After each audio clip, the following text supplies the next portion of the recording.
Isn't turning on.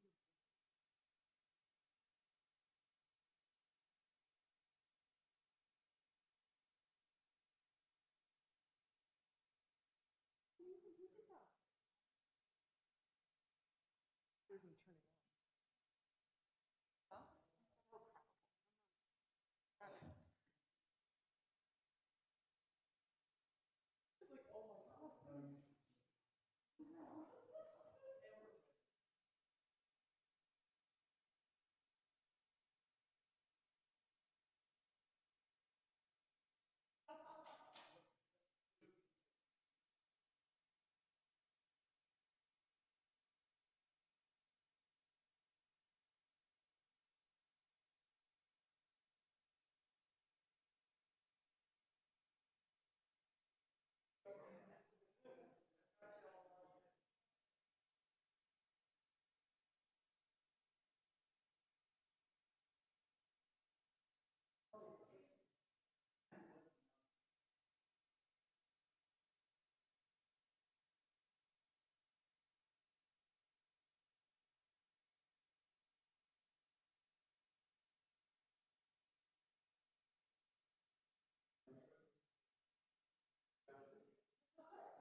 I'm gonna go back in there. I just got a huge runner in my pantyhose, bending down, trying to turn on the computer. So I'm gonna go put on another pair.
think we're live. If everybody's ready, I'd like to call the meeting to order.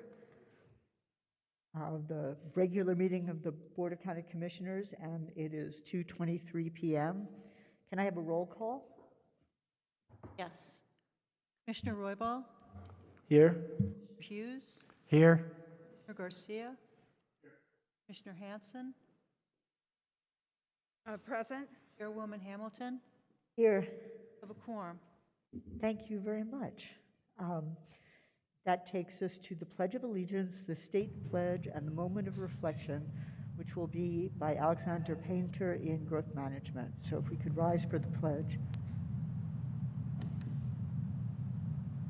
I pledge allegiance to The flag of the United States of America, and to the republic for which it stands, one nation, under God, indivisible, with liberty and justice for all.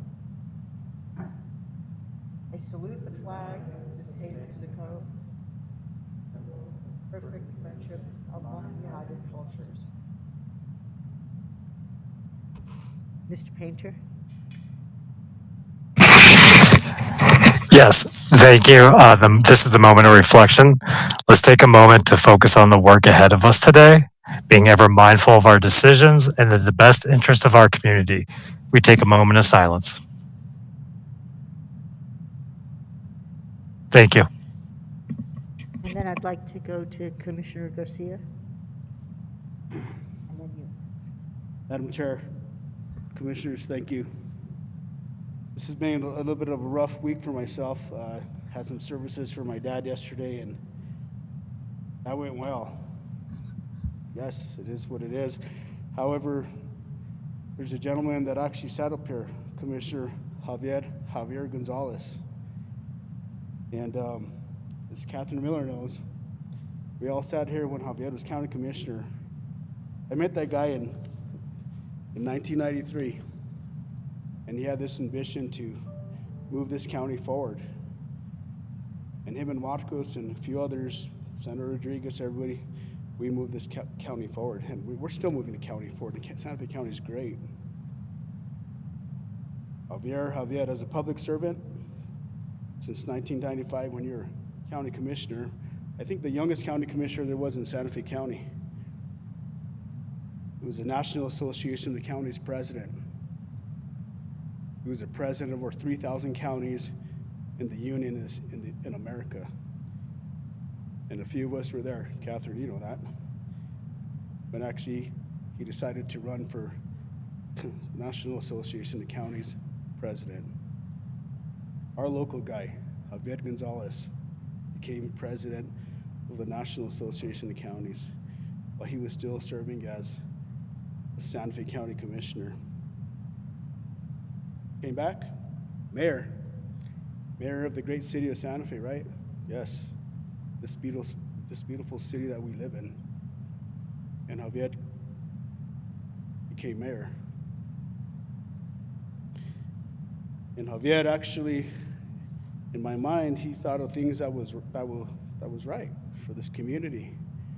There's some of the things that when I sit up here on this dais, I say, I think, and I know that those individuals back in those days thought about where we are today, whether it's our utility company and a few other things. And he had foresight. Him and his colleagues that were sitting up here like us. He thought about it. He got it. We all do. It's just Javier stood up for what he thought was right, and he spoke up. But Javier, you and your family and your friends and what you believed in, thank you for what you did for this community, or to this community. And thank you for serving as an individual that spoke up and thought for what was right. Thank you, Madam Chair. Thank you, Commissioner Garcia. Commissioner Hanson. Yes, I want to echo what Commissioner Garcia said about Javier. Also, I had the honor, I sent the information to NACO as soon as it appeared in the paper, and NACO was able to get it on the front page of their newspaper, County News, and there is a wonderful, wonderful picture of Javier. Javier was the youngest and only Hispanic president of NACO, and that is an amazing feat that he accomplished. He was well loved at NACO. Many, many people expressed their condolences. Like unlike Santa Fe County, there are many counties where a county commissioner can be a commissioner for 20, 30 years. And some of them that served with Javier 20 years ago are still county commissioners, so they also remembered him. And this one gentleman who Javier had asked to be his best man from Hawaii was still at the board meeting and spoke about Javier. It was a beautiful tribute to him at NACO, and I'm just so, we are all going to miss him so much. He was so much part of our big family here. I am grateful to all of the times that I have been able to work with him, and all the things that we were able to do together for our county and our city, and all the things that he has done also. So I just wanted to add that on. Thank you, Commissioner Hanson. So, moment of silence for Javier. Madam Chair? Yes, Commissioner Williams. I also, I guess, were we going to do the moment of silence at the end, or did you want to do it before? And if this is fine, whatever. Okay, well, I had also wanted to, recognize Mayor, Commissioner Javier. He was a great man, and I sat on him on quite a few boards, and he was actually a few years older than me in school, and he went to Milwaukee High School, and so, I've known him for some time, and, just a great man, a great public servant. Heart goes out to the family, and, I just want them to know that they're in our prayers and thoughts. But, just once again, just a great man, and, I just wanted to say that, I remember talking to him quite a few times and asking him for his advice on certain issues, and, he was always, very giving with his time, so just a great man, and he will be missed by the city and county of Santa Fe, so I just wanted to say that. And also I wanted to ask for a moment of silence for one of our director for community services, Miss Rachel O'Connor, lost her mom a couple of days ago, and I just wanted to ask for a moment of silence for her as well, and also just prayers going out to the family. It's a difficult time. And also our prior county attorney, Mr. Steve Kopelman, lost his mother as well a few days ago, and I just wanted to ask for a moment of silence. I have known Steve for a great many years, and he's always been a great man. I've never had the opportunity of meeting his mom, but to raise such a man, she must have been a great woman as well. And so I wanted to ask for a moment of silence for them as well. Thank you, Madam Chair. Absolutely. Thank you very much. Obviously, some very hard times for us. We regretfully do a moment of silence.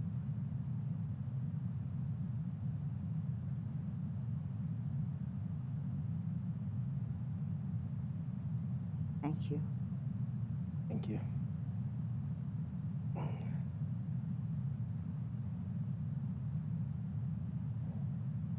On that somber note, we'll move ahead on approval of the agenda. Manager Miller, do we have any changes of note? Yes, Madam Chair. Just a couple of changes. We posted the agenda on Tuesday, February 15th at 5:08 p.m. And then we posted the amended agenda with the following two amendments on Friday, February 18th at 5:05 p.m. And those two items are consent agenda item 4D, that packet material that is in the board docs. That material was updated. No change to the caption, just the packet material. And then under matters from the county manager, item 9B as in boy, that packet material was also updated with the end of the first session of the 56th legislature. And those are the amendments to the agenda, Madam Chair. Thank you. And so I see that it's 8 matters from the county manager C, first session of legislature, for the record. So that's updated. So with those amendments, what's the pleasure of the board? Madam Chair, Yes, Commissioner Hanson. I move to approve the agenda with the updated changes. Second. Thank you. So I have a motion and a second. All in favor, please say aye. Aye. Any opposed? That matter passes. That takes us to 1G, which is employee recognition. Years of service and new hires. Manager Miller. Thank you, Madam Chair. As you know, we've been trying to hire and fill our vacant positions, and in January of this year, January 1st through 31st, we added, I think, about 12 new staff to the county roles. In human resources, we have Deputy Director Melinda Molkino. In IT, we have Rion Bernie Vischer, and he's an IT generalist. In planning, we have Nathaniel Crail. In public safety and corrections, detention officer Megan Martinez. In the fire department, administrative assistant Ariana Archuleta, and forestry tech Marco Grajeda. In RECC dispatch, we have a new trainee, Deborah Tang. In public works department, project and facilities management, 2 new custodians, Rosa Beltran Soto and Ana Arazo Gomez. And then in the sheriff's office, Sheriff Deputy 3, Leonard Martinez, and Sheriff Deputy Cadet Brendan York. And those are the new hires. Then recognizing our employees for their consecutive years of service in 5-year increments. We have 5 individuals that hit their 5-year mark in February, and that's Paulina Lopez, who started in fire department, then was in the county managers, and now she's in DWI division of our community services department. Then Edgar Madrid in animal control in our sheriff's department. Marvin Tapia in our adult facility, and Oliver McCartney in the sheriff's department administration, and Daniel Smith in road maintenance in public works. Then hitting their 10-year anniversary this month, Celeste Sanchez in property control, and Christopher Flores in the RECC administration. And then rounding off the list, Kenneth Vaughn in the county clerk's office in reporting and recording has had his 15-year anniversary this weekend. So just want to congratulate those staff for their milestone with Santa Fe County and thank them for all the service to the constituents of Santa Fe. That's all I have. Thank you so much. Are there any comments from commissioners? Commissioner Garcia, I see you reaching for your button. Thank you, Madam Chair. As an individual that has worked for Santa Fe County for 28, I don't know how many years now, 30 years, you know, sometimes during these last 3 years, it's been a challenge to the whole nation and through local government, but however, the employees that work for the county we appreciate you. And we might not tell you this every single day, but thank you for working for Santa Fe County, because all 2 Santa Fe counties run all day long. We're one of the top 2 counties out of 33 counties in the state of New Mexico. Out of our great leadership, thank you for what you do, and we appreciate you. Thank you. Thank you. Commissioner Hanson? Yeah, I also want to thank all the employees during this struggle, during this pandemic. It hasn't been easy for anybody, and we all know that, and I just want to thank you for your dedication and hard work, and echo everything that Commissioner Garcia said. Thank you. Thank you so much, Commissioner Hanson. We definitely, truly appreciate, well, before I say it, I'll go to Commissioner Hughes. Oh, just real quick, I also want to welcome the new employees, and especially my good friend Deborah Tang. I'm so glad she decided to work for the RECC. She used to be the director of St. Elizabeth Shelter, so I worked with her for many years in the homeless arena. Excellent. Thank you so much, Commissioner Hughes. Commissioner Roybal. Thank you, Madam Chair, and I just want to echo the sentiments from my fellow commissioners and just, congratulate our employees that have met milestones in their careers. And I think, correct me if I'm wrong, Manager Miller, but Paulina Lopez, was she the admin for the manager's office for a while? Is that the same Paulina? Okay. And, I remember her saying, I'd like to go into a department where I can utilize my degree that I went to school for. And so I'm glad to see that she's moved into a department where she can actually put her skill set that she learned and that she went to school for. And so I'm really happy to see that. I'm just so enthusiastic to see our employees that stay here for 5, 10, 15 years. And, I just want to thank them for choosing Santa Fe County for their career. It is a great place to work. As Commissioner Garcia mentioned, he's been here for 30 years, and I think it's just really special to be able to see that we have the dedication from these employees, and also just want to thank the employees that have chosen to start working for Santa Fe County. We look forward to recognizing you for your years of service later in time. I think that it'll be really nice to see these names come up once again later on, 5, 10 year, 15, 25 years anniversaries, and be able to just know that we're providing a good place for employees, and always just let you know that the Santa Fe County is here to help you if you ever have any questions, to bring forward to HR or anybody else. We just really thank you for choosing Santa Fe County to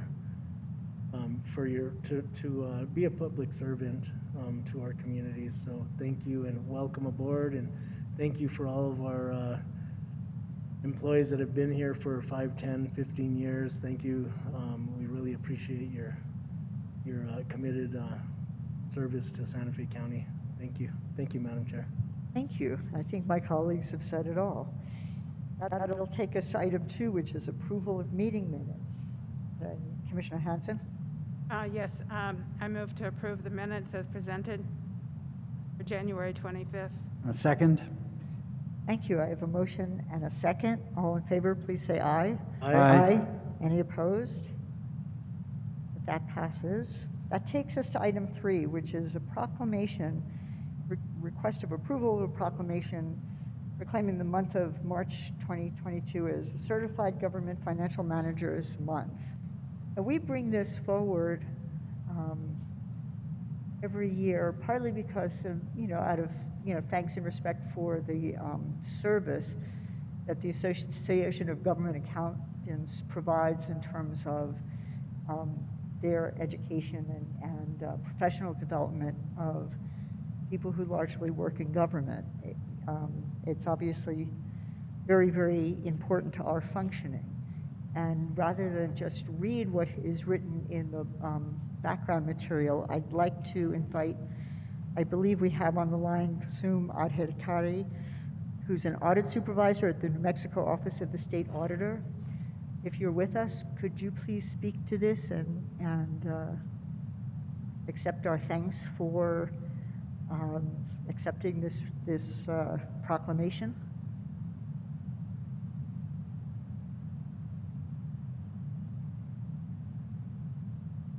Daniel, can you help out? And I believe Ms. Adhikari is on the WebEx.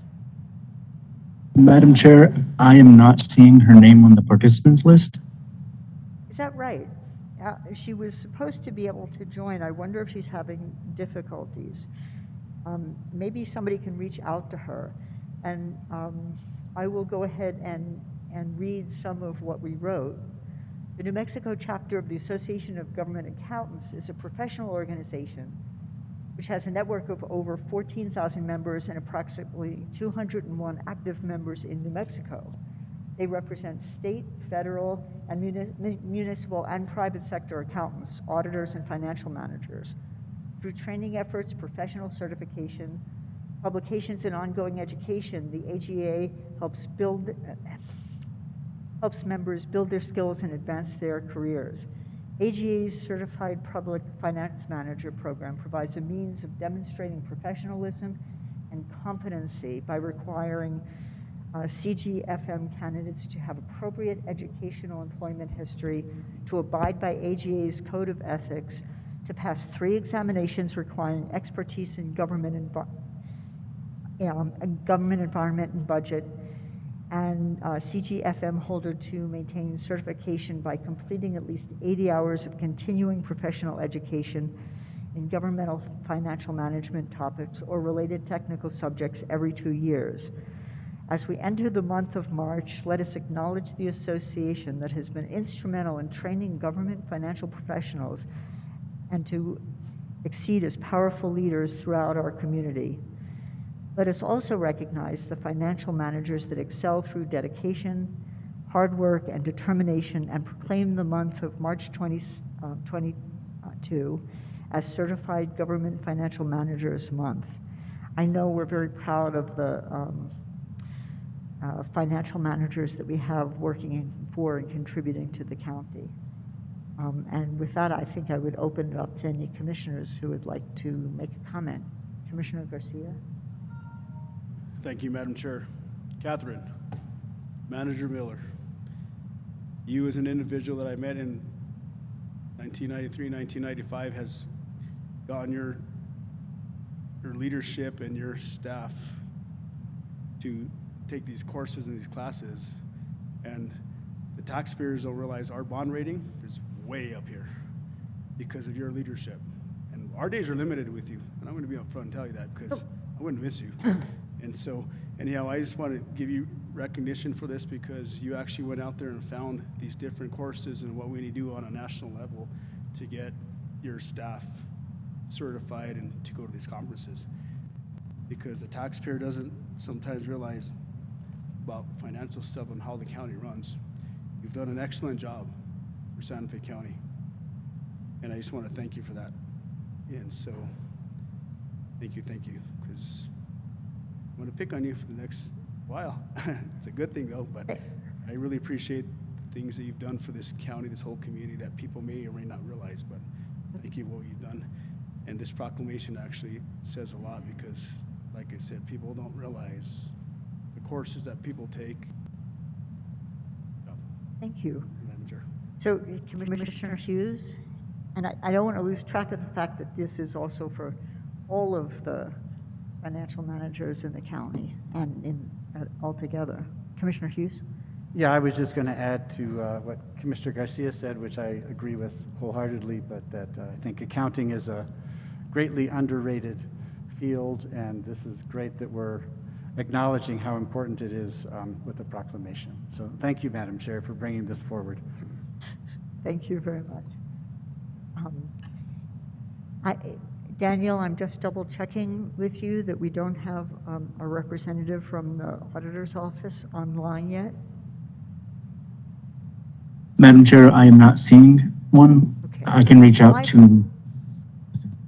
You can always let me know later in the meeting if she does join, but at Oh, this point. Madam Chair, it looks like she is online now.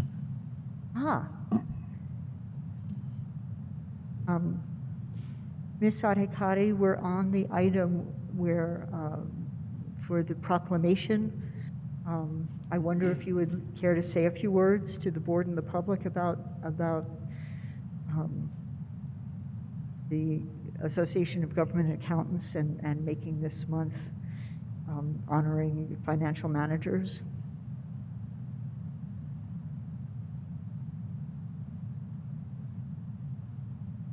I believe you may have to unmute yourself.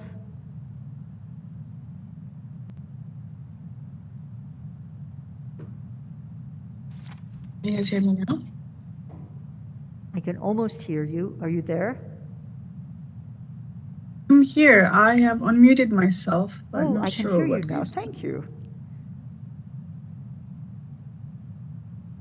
And thank you so much for your time today. Our president would have been present, but she's out of time, so it's going to be just me. I'm a CGFM chair for Association of Government Accountant, and let's see. So CGFM stands for Certified Government Financial Manager, and it is a professional certification awarded by AGA, which is Association of Government Accountant. CGFM specialized focus on government financial management, and it covers various aspects of financial management at all levels of government. CGFM has various benefits, including better understanding of government, encourages enhanced credibility, public confidence, and employee value.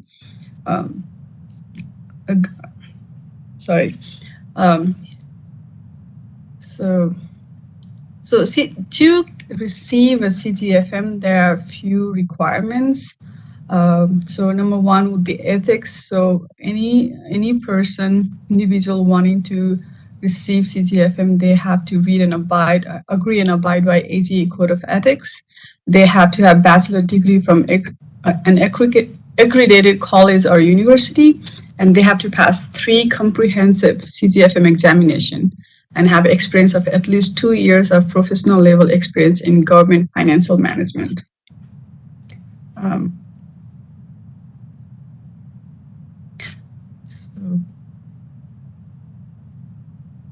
In order to maintain the CGFM, you have to have continue abide of AGA Code of Ethics, and you have to renew CGFM certification annually and complete 80 hours of applicable continuing professional education with CPE every 2 years.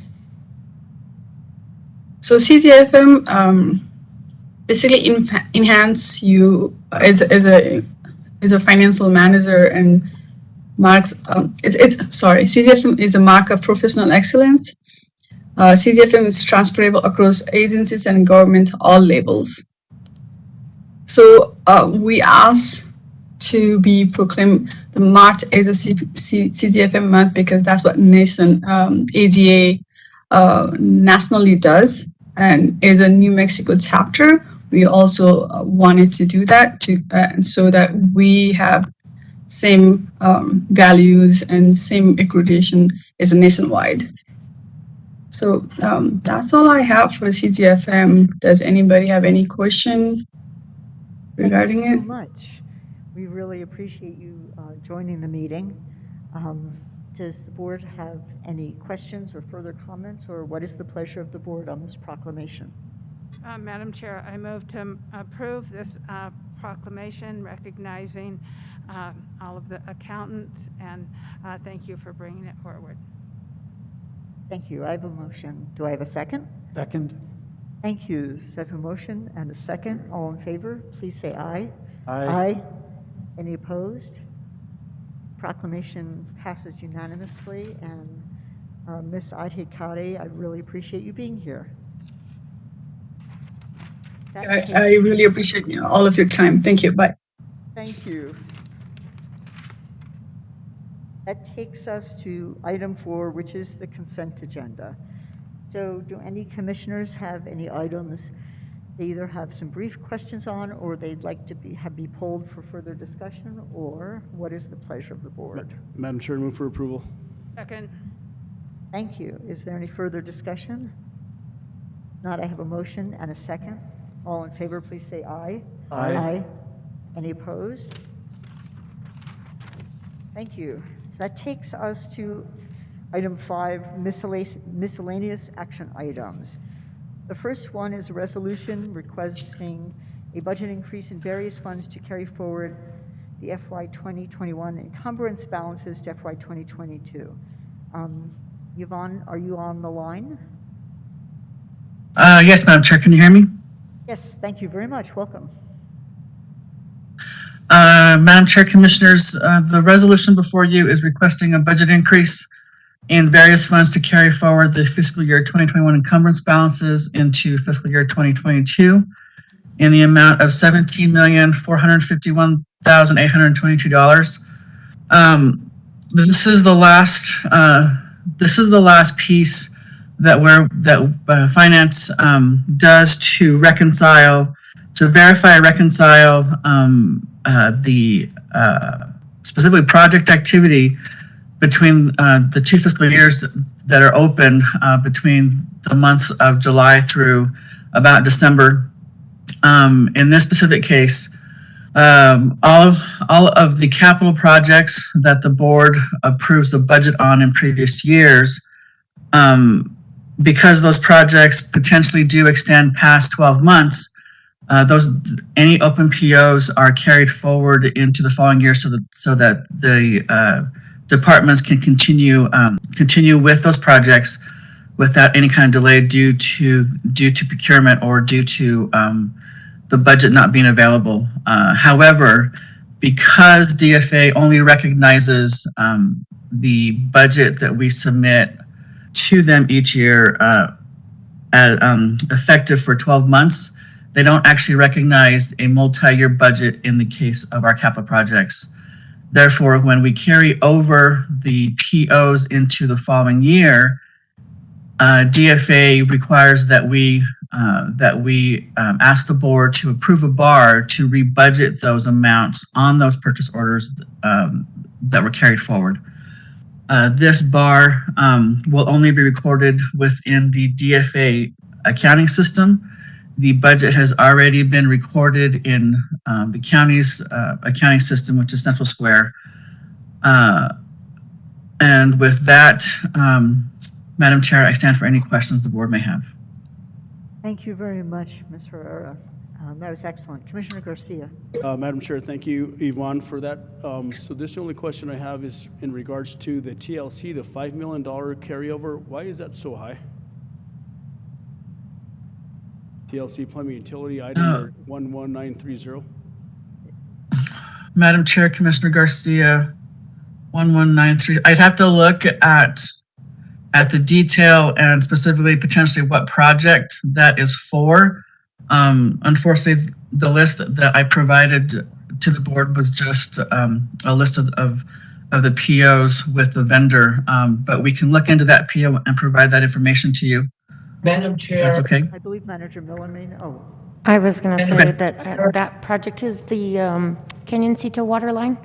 So that's a big project. It's the 3 phases, and TLC is the contractor for that. Thank you, Madam Chair. Thank you, Manager Miller. And with that, there's no other questions. Motion for approval. Second. Thank you. So if a motion is second, is there further discussion or questions from anybody? Seeing none, I have a motion and a second. All in favor, please say aye. Aye. Aye. Any opposed? Thank you. And you'll be proud to realize that I'm about to ask for a resolution number. Yes, Madam Chair, the resolution number is 2022-011. Thank you very much, Madam Clerk. Thank you, Madam Chair. So that takes us to 5B, which is request approval of the price agreement between Santa Fe County and Waterway of New Mexico to provide fire hose and ladder testing services and delegation of the signature authority to the county manager. I believe we have Bill Taylor and Assistant Chief Jacob Black. I assume you're online, hopefully. Thank you, Madam Chair. This is Bill Taylor from Purchasing Division. Purchasing went out for an invitation for bid for these services. We received only one bid from Waterway of New Mexico, which was sort of anticipated. They provided an acceptable cost, reasonable cost. The department doesn't expend that much annually for their testing of their hose testing and ladder testing. Believe Chief Black can elaborate more, but I think their expenditures range around $32,000 a year for these services. So with that, Madam Chair, I'll stand for any questions. Thank you. Commissioner Hughes? No questions. I'll just make a motion for approval of this item. Second. Thank you. I have a motion and a second. Is there any further discussion or questions from anybody?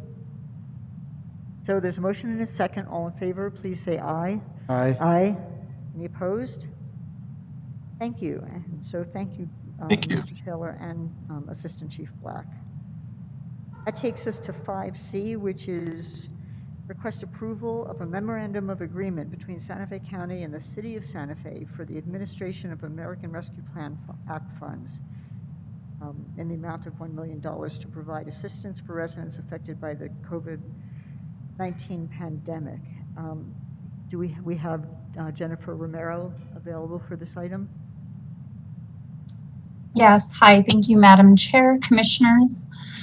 CSD is requesting the approval of an MOA between Santa Fe County and the City of Santa Fe for the provision of assistance for individuals affected by COVID-19.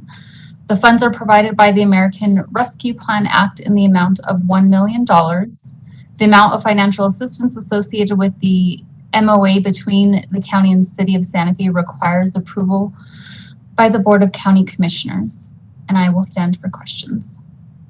Thank you. Do commissioners have any questions on this item? Commissioner Hanson?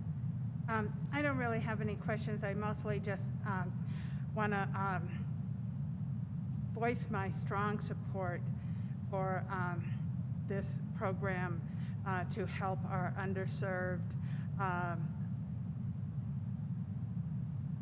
families throughout New Mexico, throughout Santa Fe County, and you know, that we have all struggled so much through the pandemic, and many people have been left out of being able to get ARPA funds or to get other funds, and this is a way that we can help to provide for those people who, many of them who work in our service industry and are our service providers in many ways, and take care of many of us in a million different ways, but have been left out of the funds. And so I think this is a great program. Thank you, Jennifer. Thank you, Manager Miller. Thank you, my fellow commissioners, because I think this is so important. So, and I don't think there could be a better use but to help our underserved communities to receive this money. So thank you. Thank you. Commissioner Hughes? Thank you. First, I'll turn on my microphone. Thank you.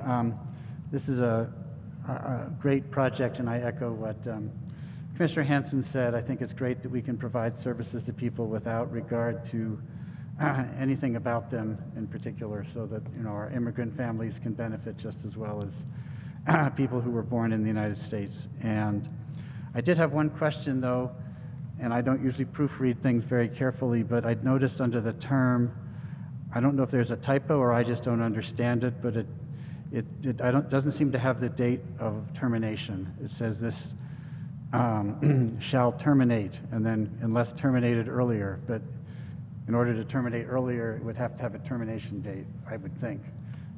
Well, that seems like a good catch. Does Ms. Romero, do you have Yes. any knowledge of that or input on it? Yes.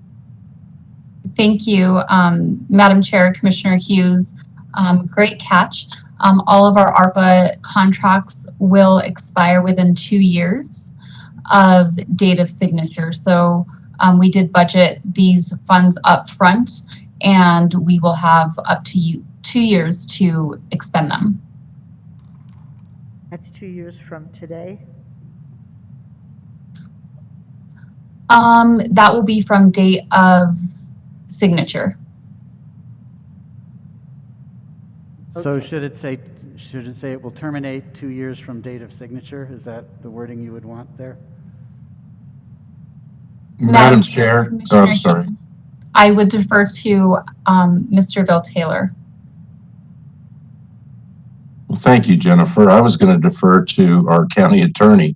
Typically, though, and Mr. Schaefer could correct me, but on these memorandum of understandings between two government entities, it's typically written that way, that it'll be terminated upon, they're not necessarily perpetual MOUs, but they could be considered that. So it doesn't need to specify when it will terminate, but they do have the termination clause within the agreement that either party can terminate. But I would stand and defer to our county attorney on that. So just to clarify, you're suggesting that the wording as it is should stand? Mr. Schaefer? Wording in the contract is what was proposed, and Madam Chair, it was. Madam Chair, agreements were- it needs to be I'll fixed anyway stand because now. it says pursuant to Article 4, which is amendment, which is not termination, which is Article 3. So there's a error in that paragraph anyway. Madam Yes. Chair, Commissioners, I would suggest that we move on from this item, and the attorney who worked on the agreement can consult with CSD to see when would be an appropriate termination date. I do think it is important that everyone has clarity by when the funds must be expended. And then, as the county manager alluded to, there appears to be a typographical error in terms of the referenced article relative to termination. So if you would indulge us in that, we'll get that fixed ASAP and come back with our findings. Absolutely. So presumably we'll come back to this later in the meeting, and we'll just skip over it for the moment. Move on to item 5D, which is a resolution adopting the Santa Fe County Open Space 2022 Work Plan. And I believe we have Maria Lohman for this.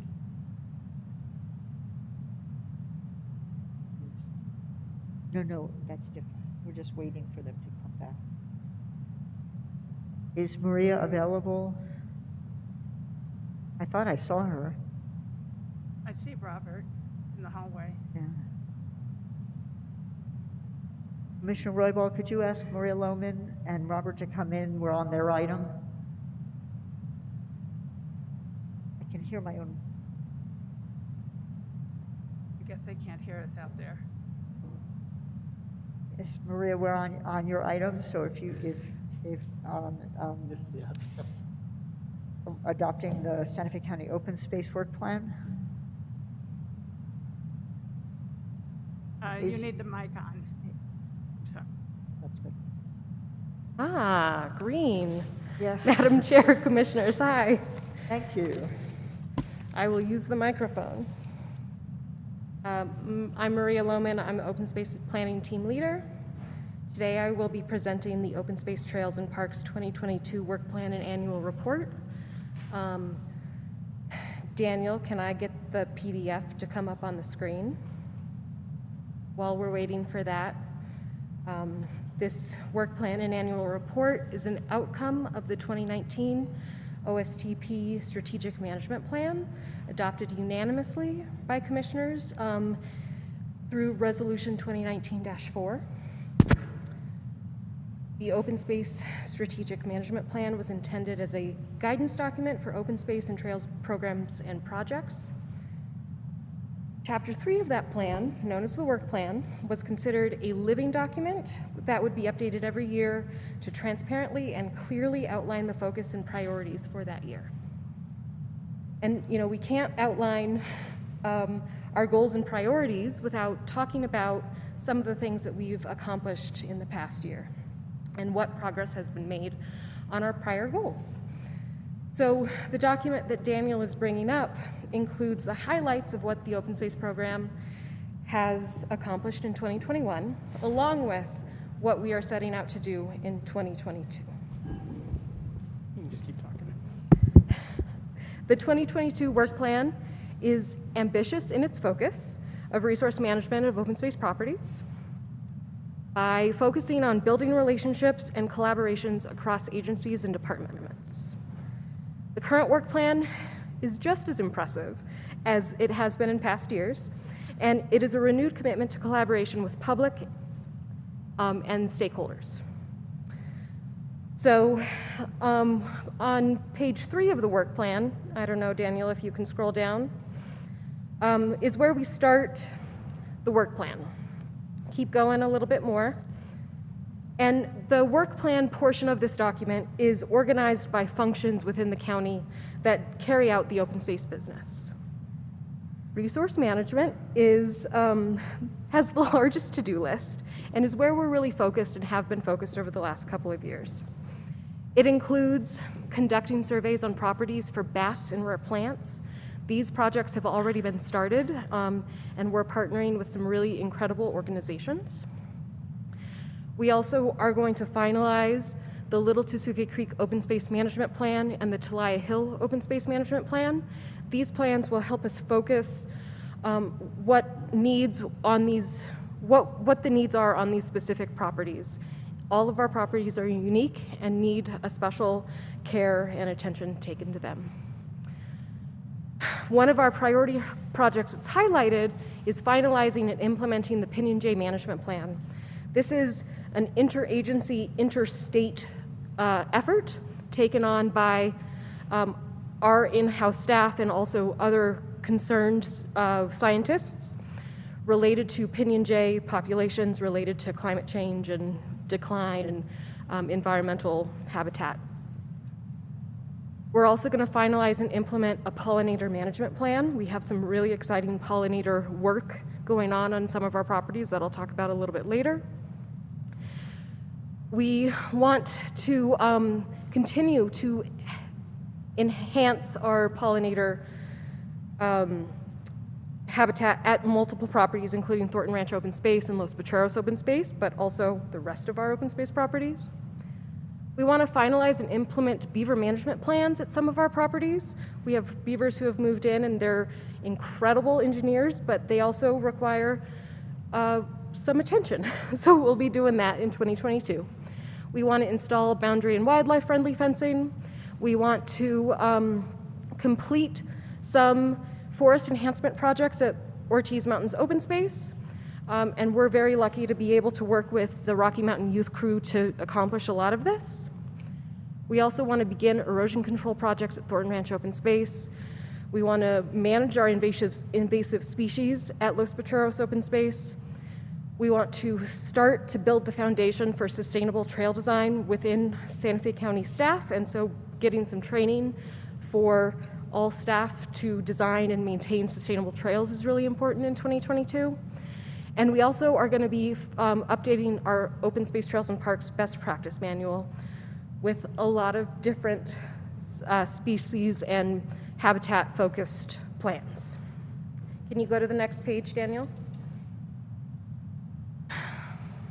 We also, thank you. We also have a big focus in 2022 in educational programming and stewardship. The new community development department has a volunteer coordinator position that will be coming on board hopefully soon. And coordinating with that position in particular is incredibly important as we continue to foster stewardship and reasons for conservation in Santa Fe County. So we're going to be working with the volunteer coordinator to really develop and enhance our volunteer program. We also want to work with the volunteer coordinator to resurrect our trail maintenance program and to enhance our master naturalist partnership with Randall Davey Audubon and Santa Fe Botanical Garden. We also are hoping to explore a Friends of Open Space program to leverage some fundraising opportunities that may exist outside of the county. There are some really big and important capital projects on our list this year for development and implementation, including Thornton Ranch Open Space. Everybody's really excited about that. Arroyo Hondo Segment 2 is a grant-funded project that will continue the work of the trail in the Community College District. We'll be focusing on the Santa Fe River design and acquisition beyond Seiler. We're hoping to get Romero Park Phase 2 bid and constructed so that people can enjoy that wonderful park. We also know that we need to start working on the Benny J. Chavez Community Center Park. That's a wonderful senior center where people want to be able to engage with their kids and their grandkids while they're at that community space. We are going to be focusing on Little Suzuki Creek trail analysis.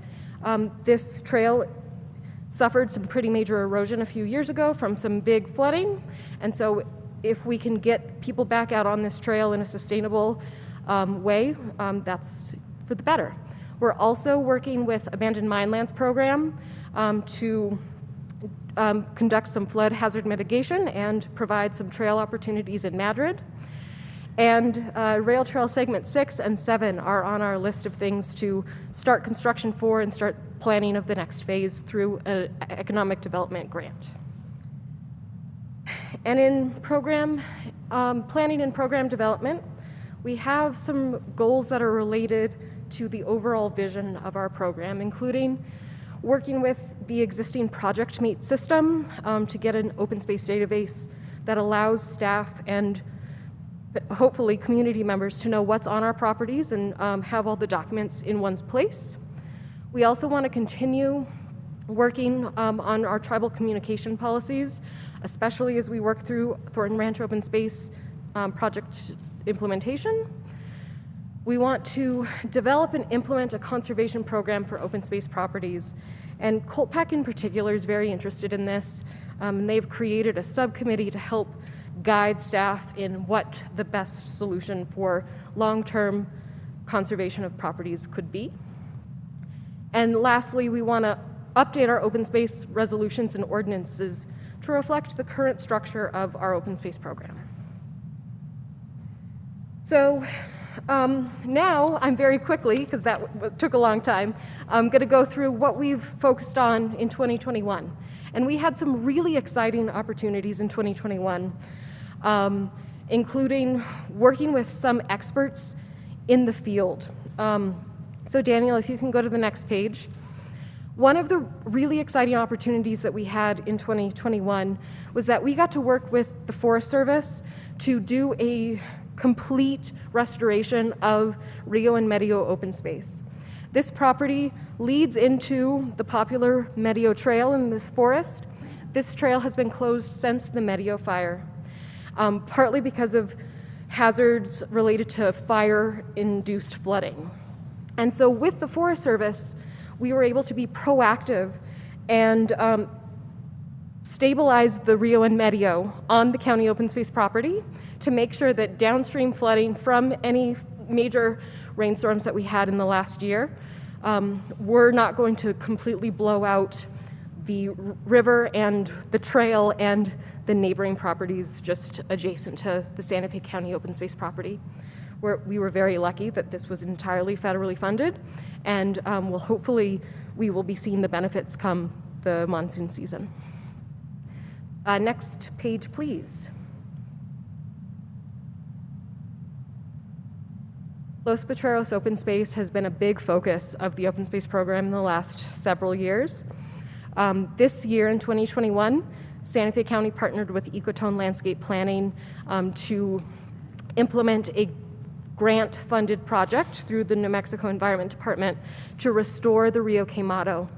And there were several goals for wetland restoration, including reducing contaminants and enhancing wetland plants because they filter water. We also wanted to reconnect the floodplain and raise the riverbed in order to keep the scenic backdrop to the Santuario de Chimayo green and luscious and beautiful, like it was intended when the property was purchased. And the ultimate goal for this was to keep more water in the Chimayo Valley by enhancing the riparian sponge qualities of the property. And we did that by installing what are called beaver dam analogs. And we pretended to be the beavers. That was our goal, because beavers build very shallow dams that do that work for us. I think the beavers must have been spying on us because they moved in before we were able to start this project. And every time I would go out there with the consultants and NMAD, they would say, oh, well, your project is done. We do need to manage the beaver and human interaction here, and I'll talk about that in a little bit more, but we're able to use our partnerships and our collaborations to do a lot of that, and we're very excited to see what happens out on this property with the success of the project. Next page, please.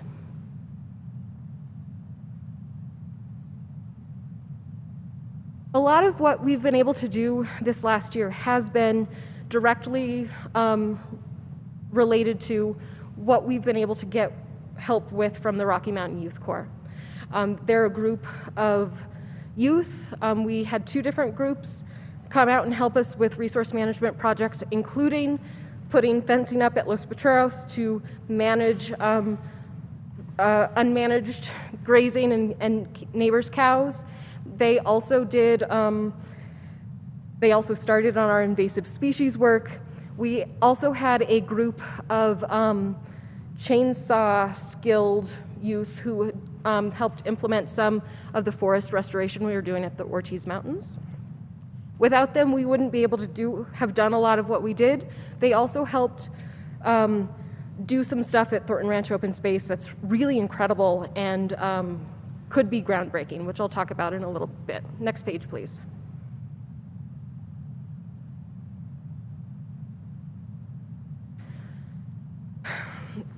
We are very lucky at Santa Fe County to have properties that are in the public eye. And so we have been able to partner with Rio Grande Return and Defenders of Wildlife. Rio Grande Return is the state's premier beaver expert, and they are helping us manage beaver populations at both Los Potreros Open Space and at La Cieneguilla Open Space. And you can see in this picture, they're helping us install what are called flow levelers that maintain beaver dam habitat, because that's important for wetlands and groundwater recharge and a lot of environmental benefits. But it also allows, in this case in particular, the water to not stay dammed up against human infrastructure like at Calle Debra Bridge, or in the case of Los Potreros, some Acequia infrastructure. So we are helping Rio Grande Return and Defenders of Wildlife prototype their beaver coexistence program, and we're excited to continue this partnership into 2022. Next page, please.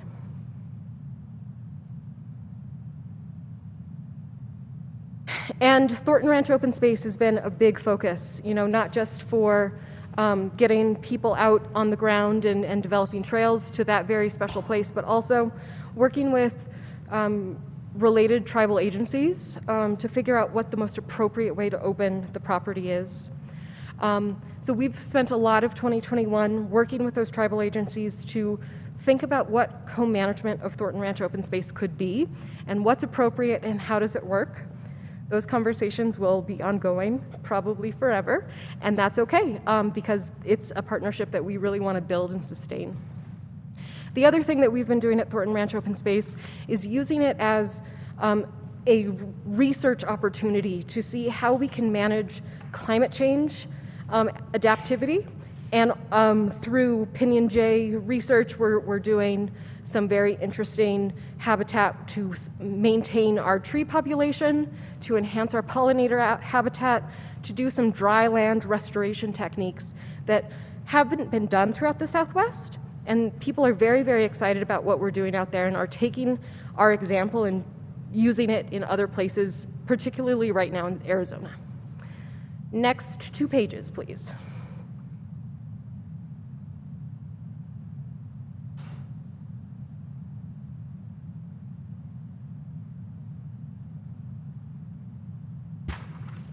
And that is the end.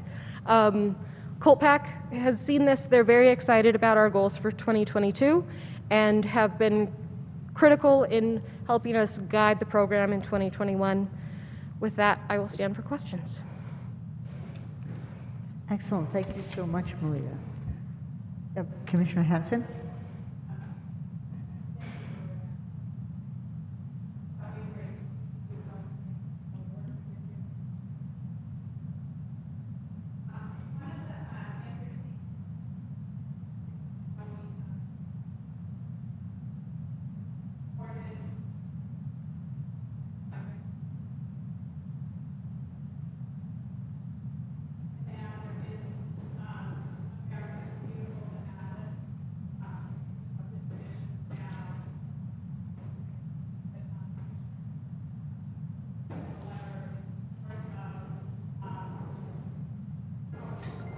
I'm so sorry I didn't have my mic on.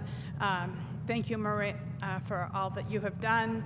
I think you know in the past we have supported the 30 by 30, and that Commissioner Hughes and I are working on a letter in support of America the Beautiful, which is due on the Federal Register on March 7th, the day before our BCC meeting, so we will bring it to the BCC meeting for ratification. But I did ask Commissioner Hughes to work with me on that because he was a sponsor of the 30 by 30.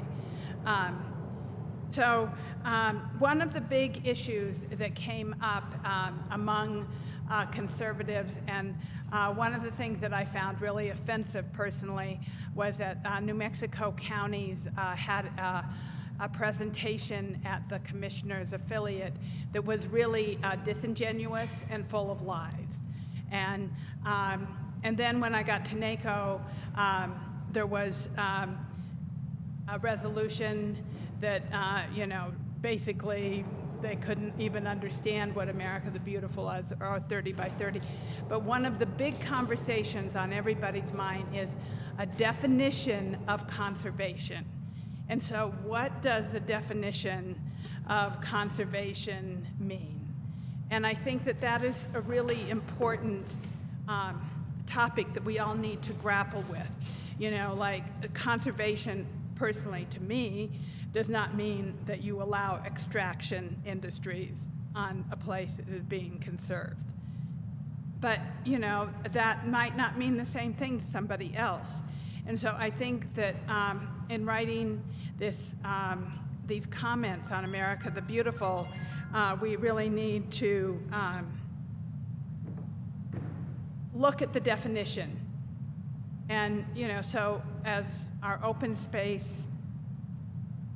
planning team, I would like to have your input on some of this as we write this letter for the Federal Register, because I think it is really important that we be a united culture and county especially, and recognize these important determinations of conservation and preserving our land, and that we are facing a climate crisis, and that those are serious issues, and everything that we're doing in Santa Fe County is to protect our wildlife and our open space. And so I wanted to share that with you. I'm happy to see you working with Defenders of Wildlife. I think they are a great organization, and coming up with good ideas for dealing with the beavers, which are like always, they want to be our friends. They want to hang out with us. They want to make a little bit of mischief. They want to, they want to be right there telling us how they see the things going. And So I think coming up with new ideas on how they can do that is a really good idea. I appreciate that very much.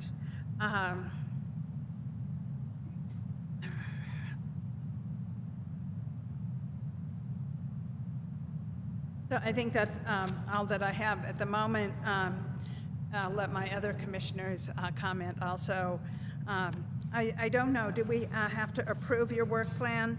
Is that also part of, so I'll just make a motion to approve your work plan for 2022, and I hope somebody will second it, and so that we can continue this discussion. But thank you very much. Thank you. Second, Madam Chair. Okay, thank you. I have a motion and a second. Under Just- further discussion, Commissioner Just as Roybal. we remember, this is a work plan. It's nothing in writing. This is just a plan that's, we're gonna look at 3530. I won't be around at 3530, but this is just a plan. Well, I'll second that motion. Thank you, Commissioner Garcia. So under further discussion, Commissioner Roybal and then Commissioner Hughes. Thank you, Madam Chair.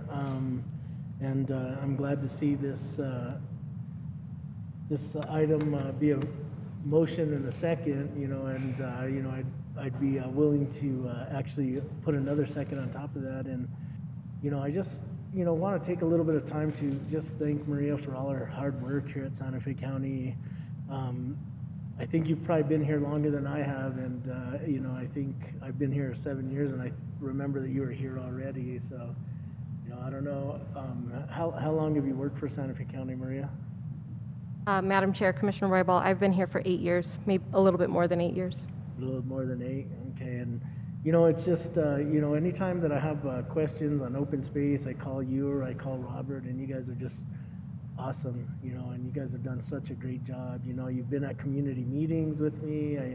I mean, I can't express my gratitude enough. And just to be able to work with you at the next at your next position, just always remember that we're open here at Santa Fe County to work with you. You've been an outstanding employee, and we really appreciate you. And you'll always have a home here if you decide that you'd like to come back. But it's been really great to work with you. I can't express that enough. And I've had constituents call you that are interested in serving on the open space board, and nothing but positive feedback. Been a great employee, and I can't say that enough. And so we're gonna miss you. Robert's gonna have some huge shoes to fill, when you are gone. And I just want to thank you for your service. You've done such an awesome job. So I really appreciate that. I know this is probably is this a week away before you're leaving. So and I just wanted to really thank you for your hard work here at Santa Fe County. It's really appreciated. So thank you so much. Thank you very much, Commissioner.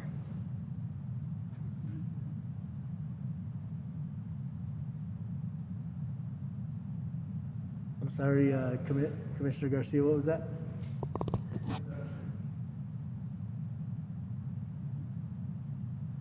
Madam Chair, Commissioners, I have made the heartbreaking decision to leave the county. I'm honored to have been a part of this program for so long, and I hope that the program can reach its potential in the near future. Thank you very much. I had no idea. We will certainly miss you. And I know sometimes those decisions obviously can be very upsetting. Commissioner Hughes?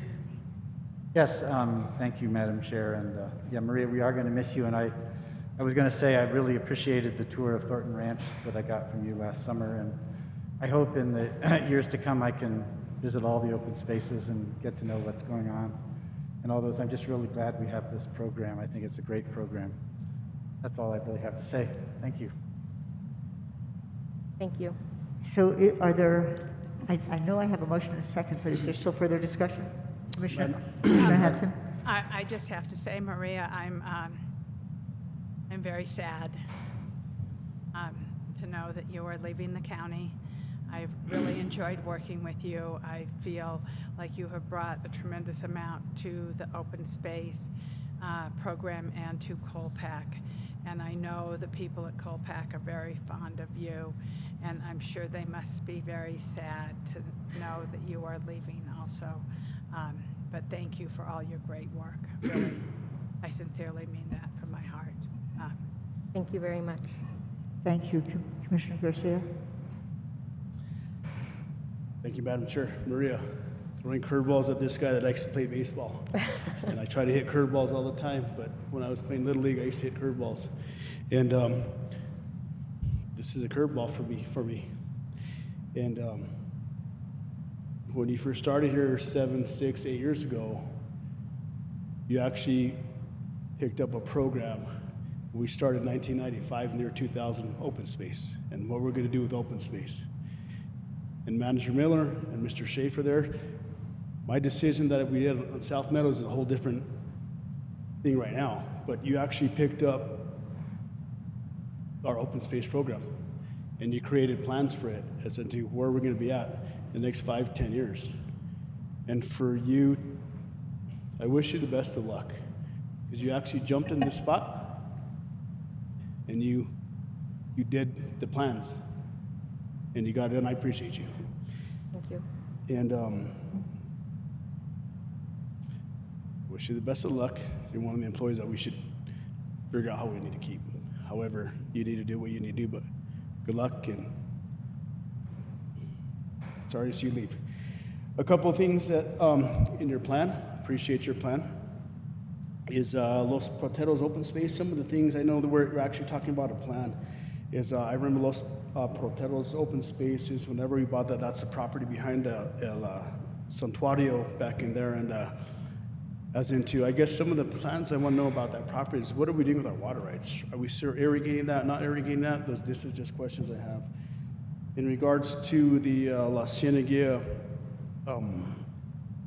River project, I know we talked about beavers, but I want to know what our plan is going to be to actually mitigate the overgrowth that we have there, because that's going to be a fire hazard this summer. So those are just things that whoever takes your spot, I'm going to be asking questions about those in the next 2 or 3 months. The Rocky Mountain individuals, when they come and help us out, great job that they do. But whenever they leave, are they still continue to help us out? I hope they are. You talked about the studentship, the kids that actually are helping us out, the Youth Works. I think it's actually great what you guys have done to help students work out, because they have ownership to the land and they have ownership to what they're doing out there. Great job. But so I'm just bringing up these questions because I'm going to, in the next month or two, I'm going to be asking, where are we at? Where are we moving forward? Because I want to know what the time frame is for these different types of projects that we're doing. Where are we at? When is it going to happen, right? I agree with the 35-30, but I won't be here in 35-30. But I won't. but I'm just so I just got a curveball. But you know what? So I appreciate everything you did, and you brought us to a point where we need to know who's going to pick up the ball and go. Wish you the best of luck out there. But our leadership team, I want they all to know I'm going to be asking these questions, because spring will be here before you know it. This is the last week of February, and we're actually going to be we're dry out there in La Cienega. That river that I've talked about is dry, and yes, we have beavers there. And so how can we work with the beavers and everybody else out there, right? Yeah, absolutely. So just Robert, wherever you're out there, I know you're listening. You should be in here right now. Oh, there he is. I just see you behind Maria. Thank you. So as the director, can you just please keep these in mind? You don't have to answer them today, but I'll be asking these questions as we move forward. Thank you, Madam Chair. Good luck, Maria. Thank you so much. So unless there's a further discussion, we do have a motion and a second. All in favor, please say aye. Aye. Aye. Any opposed? Thank you, and thank you, Maria, and best wishes. Thank you so much. So that moves us to item 5E, after I get a resolution number. Always looking. Madam Chair, the resolution number is 2022-012. Thanks so much, Madam Clerk. Thank you, Madam Chair. I almost ruined my streak here. 5E is request authorization to publish title and general summary of an ordinance enacting a Santa Fe County Code of Conduct.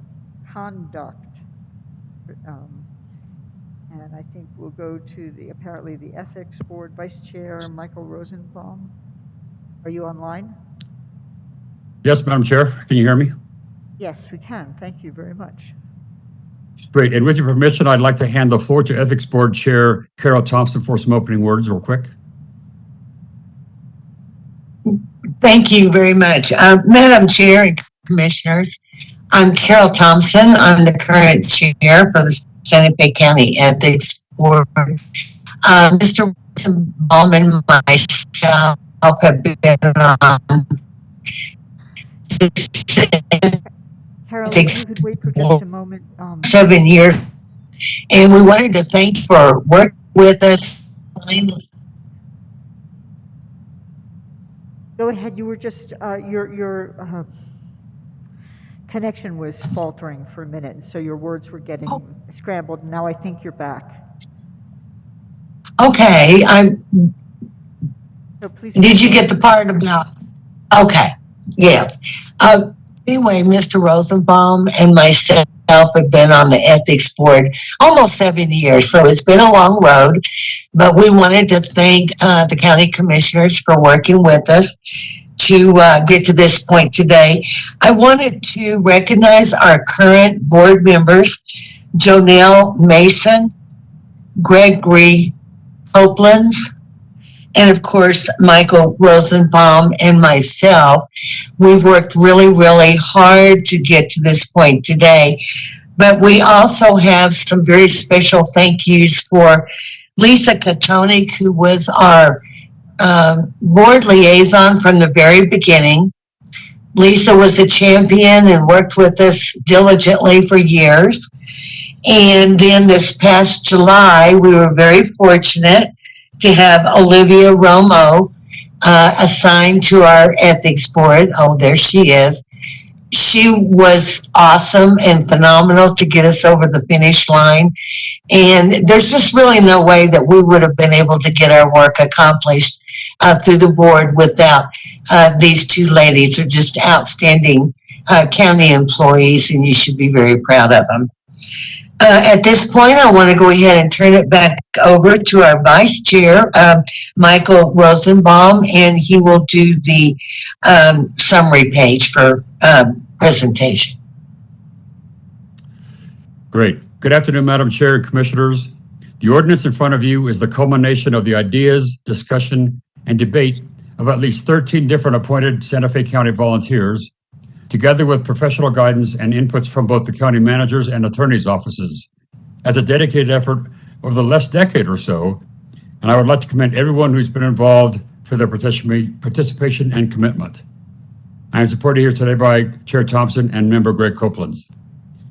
A code of conduct clarifies values and principles and sets out the ethical guidelines and best practices to follow for honesty, integrity, and professionalism. This code is intended to show everyone that Santa Fe County is committed to doing business ethically and responsibly. Potter Stewart, a former U.S. Supreme Court Associate Justice, once said, "Ethics is knowing the difference between what you have the right to do and what is right to do. Sometimes this poses a dilemma, which this code will help resolve." We were initially tasked by the Commission with clarifying the campaign finance regulations and expanding the definitions. With the passing of related New Mexico laws and statutes since 2011, specifically the Governmental Conduct Act, which is in New Mexico Statutes Annotated 1016, the Campaign Practices Act, NMSA 119, and the Campaign Finance Rule, New Mexico Administrative Code 11013, our primary focus became one of improving clarity, eliminating ambiguity and subjectivity, and ensuring the complaint and resolution process is clear for both complainant and respondent. Accordingly, the document now reflects a new version to replace Ordinance 2010-12 as amended by Ordinance 2011-9. We made major additions deletions, and modifications to content, and we reordered sections to improve the flow of the document. We were somewhat limited on occasion by the fact that though the county can be more restrictive than the guidance provided by the state, we cannot prohibit something specifically allowed by the state. The following is a high-level synopsis of major differences between the proposed and current documents. Section 4 definitions is updated with additions, deletions, and modifications as needed to reflect the new wording of the ordinance and to increase clarity. Terms such as administrative adjudicatory matter, affirmative duty, and county's contract ethics official are now included. Others have been modified as the document evolved. For example, anything of value was simplified from a laundry list that was long but not exhaustive to a single encompassing sentence with an exception for food and refreshment that is restricted in both monetary value and frequency. State guidance on this topic is ambiguous, and in our opinion, generally excessive if one is concerned about the appearance of impropriety or undue influence, however innocent the intent. We propose a number and frequency that we feel the average Santa Fe County resident would likely not find suspicious or offensive, and in so doing set our standard higher than the state. I'm aware there may be more discussion on this a little bit later. Section 8, conduct avoiding impropriety, is expanded to include discrimination and harassment with specific examples, and the prohibition of any political quid pro quo of any kind. Section 9, limitations on employment with and appearance before the county following government service, is updated to reflect guidance and limitations from the Governmental Conduct Act. Section 11, ex parte communications, is updated to clearly state ex parte applies in any action involving administrative adjudicatory matters and not just concerning the county's land development code. Section 12, conflicts of interest and disclosure, is expanded to include a paragraph that clearly states the fact that the Ethics Board will provide an advisory opinion of a potential conflict of interest upon request. Section 13, misuse of confidential information, is modified to be specific and to mirror the Governmental Conduct Act. Section 17, political activity, we moved a paragraph that was more focused on coercion than political activity and eliminated another paragraph that is now covered by the Campaign Practices Act. Section 19, proper uses of campaign funds. Section 20, prohibited use of campaign funds. And Section 21, disbursement of surplus campaign funds, are removed in deference to the Campaign Practices Act and the more detailed campaign finance rule. Section 20, reporting and resolving alleged ethics violations, is significantly expanded to clearly define the steps involved in making claims of ethics violations, the role of the county's contract ethics official, and the role of the Ethics Board. A flowchart is added that graphically walks through this process. Finally, Section 25, penalties, is updated in coordination with the County Attorney's Office to better reflect penalties within the purview of the Ethics Board, the District Attorney, or the Attorney General, depending on the severity of the violation. As throughout this ordinance, there is a clear distinction between elected official, appointed official, or volunteer versus employee who is subject to the code but dealt with via the Human Resources Handbook and any applicable collective bargaining agreement. The Ethics Board believes this new ordinance sets a high standard for ethical behavior for our elected officials, appointed officials, employees, and volunteers, and that if followed, will place their decisions and actions above reproach. We respectfully request the Board of County Commissioners authorize title and general summary of the new Santa Fe County Code of Conduct and hold a public hearing on its adoption. With that, I welcome any questions. Thank you. So I'll open the floor to any questions. Commissioner Hanson? Thank you. So I have read this a couple times already, and I'm not finished reading it, but and I'm not. I do eventually want to make a motion, but I want to say a few things first because I have been working with the County Attorney's Office on redefinitions of some of these items, such as anything of value. I do believe that that was shared with everybody from the County Attorney's Office. I think it is a much better statement and allows for interaction in civic activities without the fear of being penalized. And I believe as elected officials, participating in civic activities is an incredibly important part of our responsibilities. Then I also asked for a strengthening of the code of conduct under 8D, and I had Esteban write something up. I don't have it printed, but I can find it. But these are all things that I think we as commissioners need to work together and with our county attorney's office over the next month to finalize this document. I think that I want to thank the Ethics Board. You have done a really good job. There are many things that I appreciate and support in what you have done, but I also feel like this is one of the most important documents that this board will approve, and it oversees our responsibilities as elected officials. I didn't see a lot of reference to candidates in this, and I wonder, that might be another question that I could work on with the attorneys. You know, I just came back from NACO, and so I read this a couple times already over the weekend. I have spoken with Commissioner Hughes, who I want to also recognize for working so hard with Olivia on this and bringing this forward. I think it is an important document. I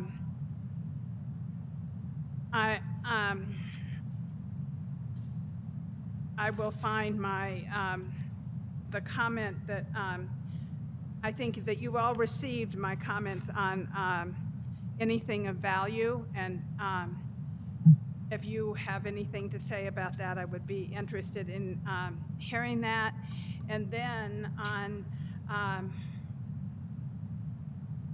Esteban and I worked, and Greg worked on another, I wanted it strengthened, this item on code of conduct, and thank you so much, Sarah. I don't know. Are you getting to like which? Yeah, which so section? it is code of conduct D, and so what it would be changed to is political endorsement, support in political campaigns, or a promise of an endorsement, political activities, political support, or anything of value offered as an explicit quid pro quo in exchange for specific contractual or administrative adjudication matters, decision in favor of the person or entity offering the same are prohibited. So I think that that is stronger. I think it, to me, quid pro quo means a bribe. And I think I just want it to be clear that that is what it means. I think during the Trump administration, it seemed to be something that was okay. And I don't consider that okay, and I think using direct language that indicates that that's not okay is important. So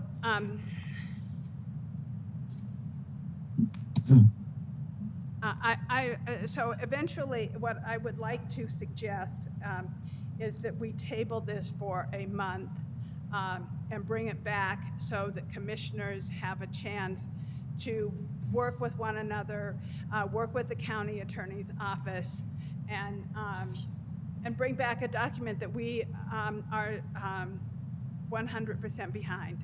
And but I don't want to cut off discussion today because I feel that, I can see there are other commissioners who might want to say something, but I want to let you know my intent.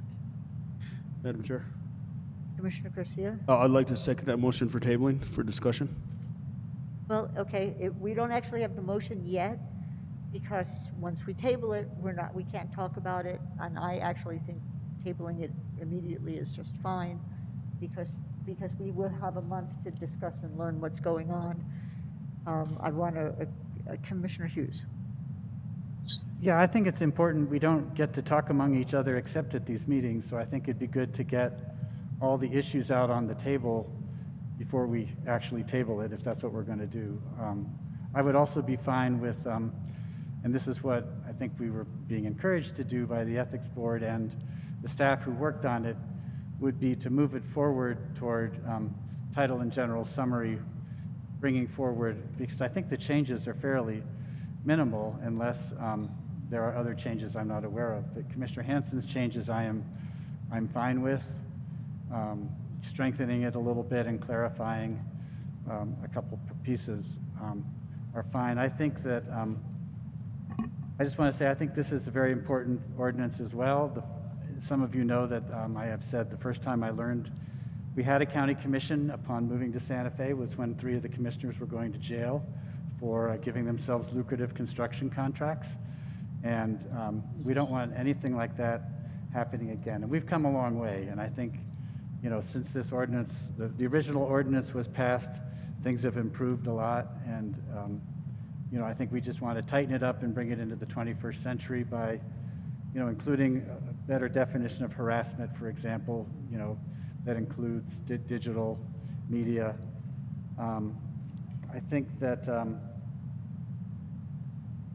I think removing the section on campaign funds was actually something requested by a prior Board of County Commissioners, just to refer that to the state rules.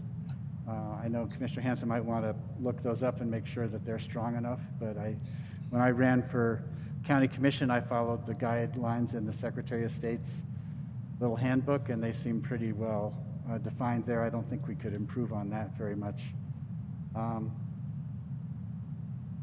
I do think that this, makes some improvements. I think it really distinguishes the difference between the way this applies to employees versus elected officials versus volunteers. But I don't have any particular changes to make myself. I think the ones that Commissioner Hansen have suggested are ones we could certainly consider, and I'd like to hear what other commissioners think about the ordinance overall. I think the Ethics Commission did a really good job, and I know Olivia worked really hard on it, so I want to thank her, and I think Esteban in the Attorney's Office for working on this most recent version, as well as the Ethics Board, who've been working on this for approximately the last 11 years, I think, this version. So it's time to put it into an ordinance and get done with it. Yeah, I appreciate that, but frankly, I also think that an additional month to work on, to assure that the wording is appropriate, is the most appropriate thing to do. Frankly, I respectfully disagree. How long has the Ethics Board been working on this? And while those are technically public meetings, they're not sitting in front of microphones. I think the work they did is fabulous, and it is important to have this, but taking the month does not put this behind closed doors. It does not. This is to work on some details, and so I think I'll go back to Commissioner Hansen to make her motion. Thank you. So what I would like to say in the table is that I would like to table this so that the commissioners can work with the county attorney's office to on the language to clarify, strengthen, and refine some of the language and bring it back. Let's say it's the 22nd, so the 22nd of March meeting, what I would think is adequate time. Right, which that date might not be quite right, but yes, the second meeting in March. Yes. Absolutely. Go ahead, Commissioner Garcia. Oh, second. So Attorney Schaefer, can you clarify for me, do you need a vote on a motion to table? Or is it just tabled? Madam Chair, Commissioners, yes, you do require a vote. Great. So I have a motion for tabling this for 1 month and a second. All in favor, please say aye. Aye. All opposed, same Ma- sign. Okay, thank Madam you Chair, may very I make a much. comment? Well, I think the item is tabled, so I think that ends discussion on it. I very much apologize. We really appreciate your work, and I know you will all be involved in these refinements small refinements that are being requested. Well, my quick point is, I haven't heard the Ethics Board being involved. It's been strictly the County Attorney's Office at this point, and that doesn't seem right. Okay. Right. So, okay, thank you. I think Commissioner Hanson is aware of that. So that would move us on. That was the last item under 5. Attorney Schaefer, do we have the information to go back to 5C, or should we go back and wait until later in the agenda? Madam Chair, yes, I believe that changes were made to item 5C. So if you go back to that item, Mr. Taylor can share his screen, and you'll be able to see the changes made to the term provision in the MOA. Excellent, I really appreciate it. So we're going back to item 5C, which is request approval of memorandum of agreement between Santa Fe County and the City of Santa Fe for the administration of Orca funds. Mr. Taylor? Thank you, Madam Chair. Can everyone see the screen? Yes. It's showing sharing it. I also would scroll down to the corrections. So the term, Roberta in legal has made the modification shall terminate 1 year from such date as agreed upon. Jennifer Romero also concurred with that, unless earlier terminated. We also corrected the article from Article 4 to Article 3. And with that, Madam Chair, I apologize for this oversight. I want to thank Commissioner Hughes and County Manager Miller for identifying those errors. I'll stand. Great, thank you. I really appreciate you all making the corrections in real time. So, now, Madam Chair, if I can, I'm sorry to interrupt. We did have the previous agreement was signed by the city, but because we needed to modify this PDF, this will now need to go back to the city for signatures. okay, thank you. Thanks for that information. So, do the commissioners have, any further discussion, or is there desire to? Yes, Commissioner Hughes? I'll make a motion to approve the MOU I'll second. as amended. Thank you. Thank you. Is there any further discussion? Yes, Madam Chair. Hanson? Thank you, Madam Chair. Thank you for your catch on this. I feel remiss that I missed it. But on the same side, I think that this is good.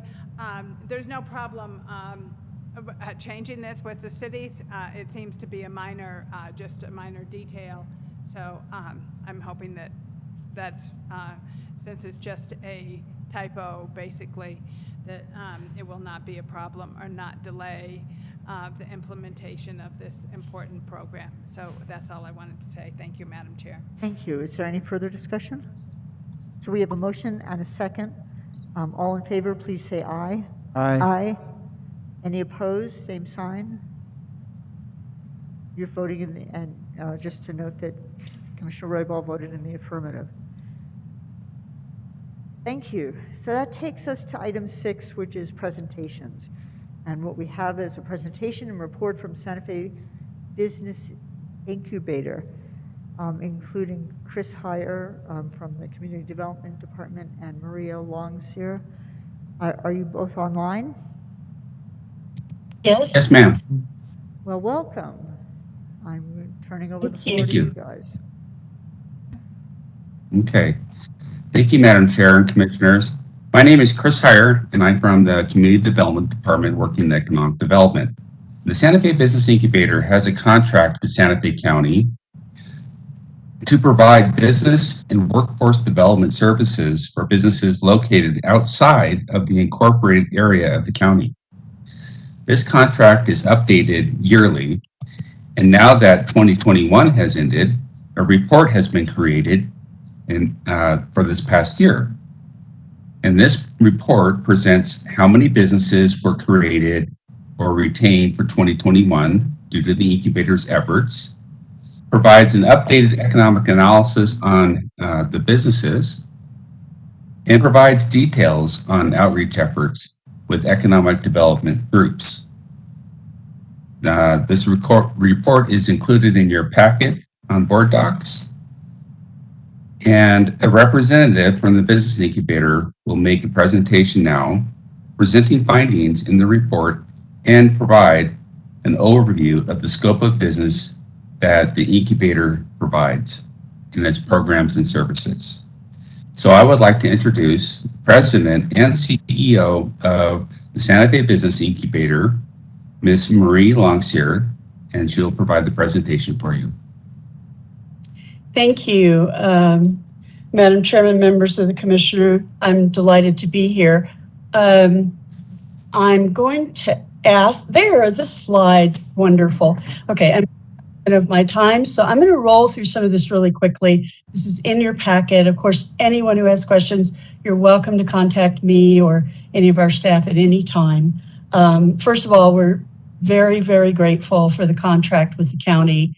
One of the things that's happened during the pandemic is a surge in people looking to start businesses or exploring entrepreneurship. So the demands on time and working with people who want to explore starting a business has really increased over the last year. In your packet, of course, you'll see the written report with a lot of data in it, and then a copy of our newsletter. And if you want to see what the companies are doing, that newsletter was the highlights of everything that happened in 2021. And you can see what kind of companies are in there and what's been happening with them. Next slide, please. So we've been launching and growing businesses since late 1997. I'm going to give a shout out to Joseph Montoya. Without him and his leadership at the time, there would be no Santa Fe Business Incubator. So thank you to Joseph, because we've helped hundreds of companies launch 200 sustained businesses and create well over 1,000 jobs and really impact our community. I also want to thank Chris and Alex and Chris's team for just being wonderful partners to work with. The county's been a wonderful partner and supporter, and we just could not do this work without you. Next slide is simply a footprint of our building. We have 30,000 square feet. We have offices, labs, manufacturing spaces, garages. Next slide, the kind of industries that we serve is really what's bubbling up in our community that diversifies our communities. So we do not serve retail businesses, hotels, restaurants, the tourist kind of businesses, because that's just not in our wheelhouse. Although innovation in those areas we will work with. And of course, our other big driver in this community is government jobs. So we're diversifying. And what we found was, because we're diversifying, the companies that we work with made it through the pandemic first year, 2 years so far. We have not lost a single company. That said, we did have one last week that was a sort of an experimental affiliate that closed down that was working on consulting in biotech. But that was a personal decision, but none of our companies were lost.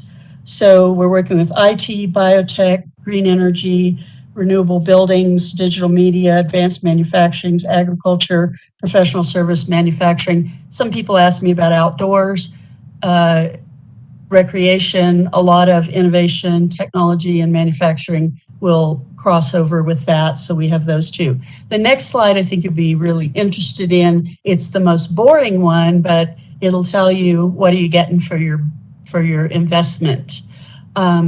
This was fiscal year 2021. The companies attracted just under $5 million in capital. I happen to know that number's a little low. It was closer to 7 million. We're just putting in what we had reported officially. 11 million for 24, 22 companies. That seems very low, but please remember half of our companies are pre-revenue.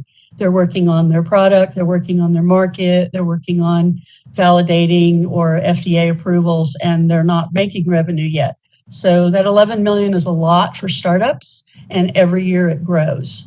Their payroll of $5.5 million has been very consistent over the years. It's always $5.5 to $6.5 million in payroll, and all that money, of course, gets spent in our community and benefits our entrepreneurs. And then the employees between full-time, part-time is around 104 full-time equivalents, affecting 126 people that have jobs. In federal terms, each of those jobs is worth about $20,000 plus. If you do the math, it's a really big number in the millions. So it's a lot of bang for the buck. New hires, they created 52 brand new jobs last year, and the wage ranges go from $12 to $92. So a lot of high-end jobs with high-end benefits. Next is a little bit about our programs, and we're going to run through a couple of these really fast. So next slide, and the next slide, and the next slide, and the one after that. Okay. So what those are for your edification when you have time to read through are some of the programs that we offer, helping the clients, giving them advice in specific industries, training them, introducing them to sources of capital, all the things that they would need, and creating programs where they interact with each other. We also have a pre-incubation program for people who want to explore an idea. We call that Runway. Next slide. We do a lot of outreach. One more slide. One more slide, please. That one was about capital and legal help and all kinds of great things that we do to help these companies get going, sustain themselves, and be successful, and move out into our community as a really solid business. Because as I'm sure you know, most small businesses fail in the first few years. That's when they're most vulnerable. Outreach and public relations, we have tons of newsletters, we do social media, I do presentations, we do programs and media coverage. Next slide, please. We partner with 72 different entities who work in economic development, business development, entrepreneurship, workforce development, and so forth, and technology commercialization in this community, in the region, in the nation, and even... Has joined the meeting. Was there something? Okay. No, I think it was just a glitch of having somebody join in. Thank you. So, of course, we work with the county and all of the city, the state, the federal government, our research universities, our research laboratories, our groups like SCORE and WEST, and the Small Business Development Center, all of the sources of capital, the angels groups, and it goes on and on and on. So we'll just go into the next slide. I'm not going to name all 72. I want to talk about biotech for just a minute. This is an area that is really, really growing, and there's a lot of money coming into our community because of it. And there are a lot of really great high-paying jobs being created because of it. And so we have a number of biotech spin-outs from Los Alamos National Labs, from UNM, from Sandia Labs. There's growth capital in that industry right now. And we have a new alliance with a group called the New Mexico Consortium.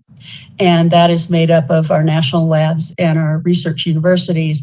And they're supporting and sponsoring new businesses in biotech.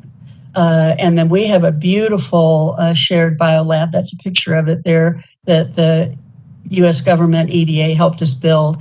It's full right now. We are delighted. We have companies working on cancer and Alzheimer's and COVID and doing amazing work. And we're very, very excited about the science going on in there. Of course, we're also serving, next slide, please. We're also serving small business, like service businesses, janitorial businesses, construction, a little bit of everything, whatever's in our community that's coming along. And the one thing I wanted to talk to you about, besides the impact of what you're getting for the investment to help companies grow and to help create good jobs in the county, is what's going on with these businesses. What are we seeing that is affecting them? And the pandemic has created a lot of hardship, as you all know. And here are the top ones we're seeing: labor issues, being able to hire people and keep them and get the right people and afford them. Supply chain disruptions, it's affecting their sales, it's affecting their ability to build their products.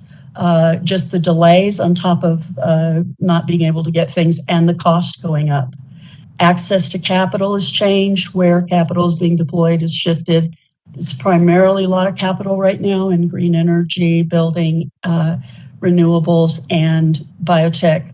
A lot of other things, capital is slowed down a bit.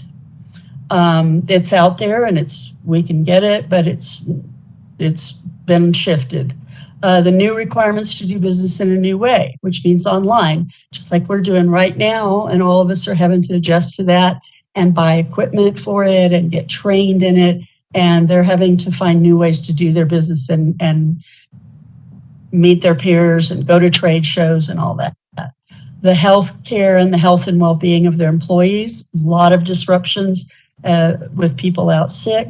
And then just constant crisis management and being in constant crisis management. An entrepreneur and a startup is in that mode all the time anyway. And it's really a lot on top of being a startup to have this too. So more than ever, they need help and technical assistance, and they need sounding boards and consulting and coaching, and they need each other and peer support. Next slide, please. Is the what's been going on with us at the Incubator. We're dealing with the same things, just like all of you are, all the small businesses are, except we've got a real increase in requests for assistance and increased client needs. We've had to shift technology, deal with health and safety remediation in a 30,000 square foot building, deal with labor, public engagements, supply disruptions, safety, and so forth. Next slide, please. This is the next to last. This is the last slide, except for my info. Here's the summary of what I've observed and we've seen. Increased focus on entrepreneurship, the importance of diversifying our economic base and having broad industry sectors, the changes in labor costs and the availability, supply issues, inflation is beginning to be a concern. The business failure rate has been none for us and our clients, we're delighted to say. The permanent change in how business is conducted, and that will continue to morph and change, but some things we're never going back. And the fact that public support made so much difference. The PPP loans that came from the federal government to small businesses, the other kinds of loans and grants really kept some businesses going, kept their employees employed. It helped the Incubator, it helped all of our companies. And I think for small businesses that were able to get those funds, and many of them in this region were, it made a huge, huge difference. And then of course, a new focus on public health and safety. So I want to thank you all for your continued support and for allowing us to do this work throughout the county. And without it, without your support, I don't know that we could continue to do what we do, because we leverage it and we get a lot of private monies that are balancing and matching the funding that you give us. So it's really important, and we thank you. And I want to thank Chris and Joseph and everybody on the team and all of the commissioners. And if you have questions, I'll be happy to answer them. Thank you very much. Thank you so much, Marie. I know this kind of work is such a benefit to our community. Do any commissioners have, questions, thoughts on this? Madam Chair, I do. Yes, Commissioner Garcia. Thank you, Madam Chair. Thank you, Marie, for the presentation. The Santa Fe Incubator has been around for, I can remember when they first started out there on Airport Road, and that was one of the first things there in the subdivision of Tierra Contenta. But what additional help can the county do to help out small businesses? Madam Chairman, Commissioner Garcia, that's a really broad question. I would have to sleep on it, perhaps. I think the county does a good job of responding to needs. I think the county, a lot of the questions we will get from the county tend to be practical things about, what can we do with our road or our building and so forth. And we always, when we connect people, they always get good responses. Top of my mind is always the money to keep going and do what we do. So if you want to increase our contract, there's that. But in a practical way, I would like to think about that a little bit because I don't see a gap right now. I just see a lot of work to be done. But thank you for your comments and your question. Thank you, Madam Chair. Also, Marie, so in regards to the facility that you're located at right now, do you feel that you're comfortable in your facility, or have you outgrown your facility? Madam Chairman, Commissioner Garcia, we are kind of full right this moment, but it is a rotational business. Companies come and they go. The whole point is to have them and work with them in the first few years, maybe 1, 2, or 3 years, and then on to the next, out into the community, and somebody else comes along. I think if you overbuild, then you end up paying a lot of money just to have empty space. If you underbuild, you're not serving enough. I think we're right-sized. I really do. It can be difficult at times, particularly like right now when we're really full. But if we just built a lot of space, guarantee that we would need the space, and it's very expensive to run facilities like this. So I think we're about the right size. Thank you, Madam Chair. Also, Marie, so how does the incubator work with the Santa Fe Community College or the local school district? Madam Chairman, Commissioner Garcia, we've worked with the community college for many, many years, particularly their Tech and Trade Center, and we've had agreements with them over the years. It was a huge loss when Luke Spangenberg passed because we had such a great program running with him. But we've continued to work with the folks that followed, and some of our companies actually go out there and use the equipment, and you get interns from the college, and there are programs set up at the college to work with small businesses. And then some of the businesses and ideas that are spinning out of there come and locate with us. We also share the shepherding and co-location of the Fab Lab Hub and the Fab Lab, which is a digital fabrication worker space. And then we've had interns from the college and programs. We have not worked as closely with the lower grades and schools simply because we just don't, either the timing or the need is not really a great match. Every once in a while, we've been able to match high school interns with some of the small businesses, and it's worked out, but sometimes it hasn't. So we're still exploring what we can do. We have, however, gone into the schools with workshops or presentations on entrepreneurship as a potential career path and what it means to be an innovator, and we think that's been important. Thank you, Madam Chair. Thank you. So the career pathways, actually, as you may know, I sit on the school board as well, but in regards to an individual that actually went to VOTEC, and career pathways is very important in the younger generation these days. And the incubator is actually a tool to help out the younger generation that may not want to go to a university. And so I will actually have our staff set a meeting up with you so we can see how we can collaborate, we can communicate and see what we can do to help out the community. But thank you for your for your presentation. Appreciate that. Thank you. Madam Chair, Commissioner Garcia, thank you very, very much. We'd love to talk with him. Thank you. Commissioner Hanson? Thank you, Maria. Always nice to see you.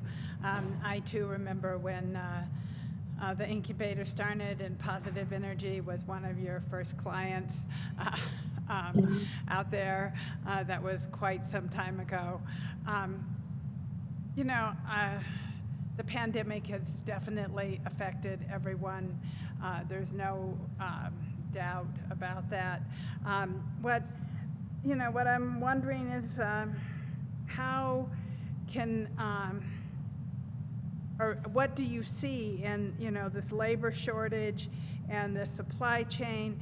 I mean, my parents were from the generation where you had to be incredibly creative about how to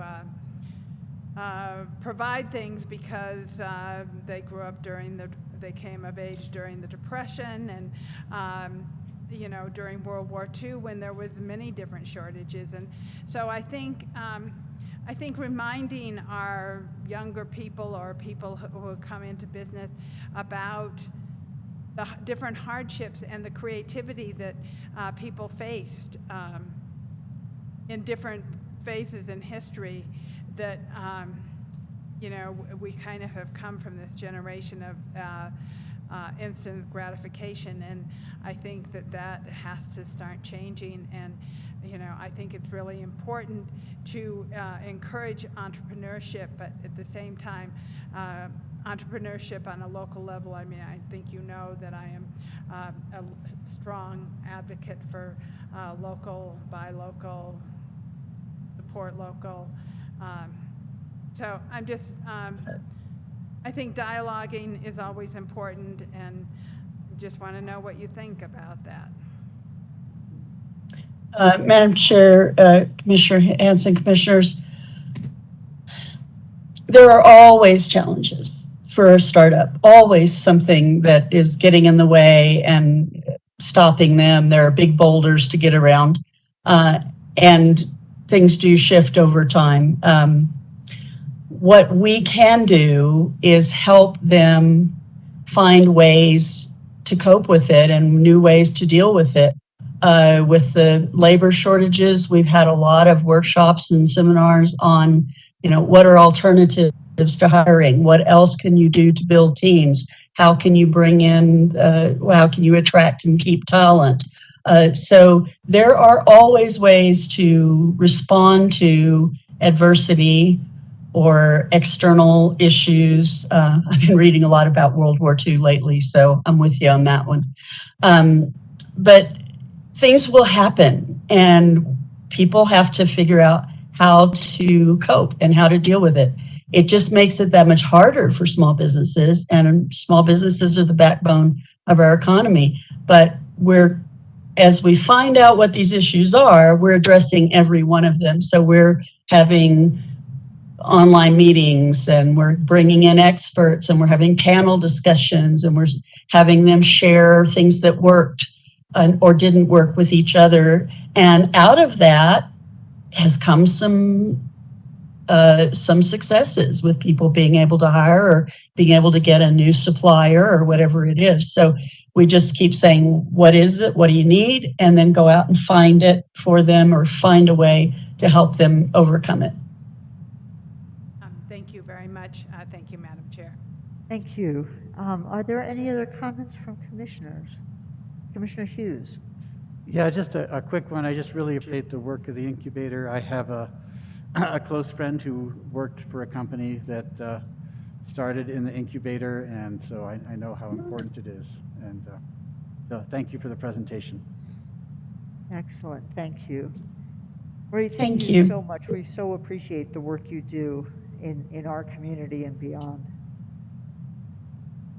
Madam Chair, commissioners, we so appreciate all of you and all the work you're doing. And I know being in any leadership role right now is a heavy burden. So thank you for what you're doing and for this opportunity to talk to you. And I will mute myself now. Thanks so much. So that takes us to item 7, which is matters of public concern. Daniel, can you tell me if there are any members of the public online or who have contacted you to speak to the commission? Madam Chair, I do not see any participants that would like to speak. I did receive a message from Constituent Services Liaison Olivia Romo saying Member Copeland would like to speak, but I don't know if that's for public comment or if it was for the item on the Ethics Board. I don't know. I will make the announcement nevertheless. Is there, I'm opening matters of public concern. Is there anybody from the public online who wishes to address the board?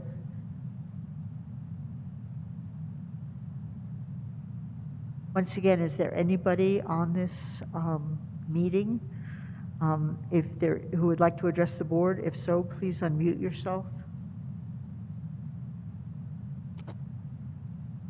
Hearing no one, I'm going to close matters of public concern and go to matters from the county manager, which is item 8. And Manager Miller, you could start with A, COVID updates, and proceed through as desired. Thank you, Madam Chair.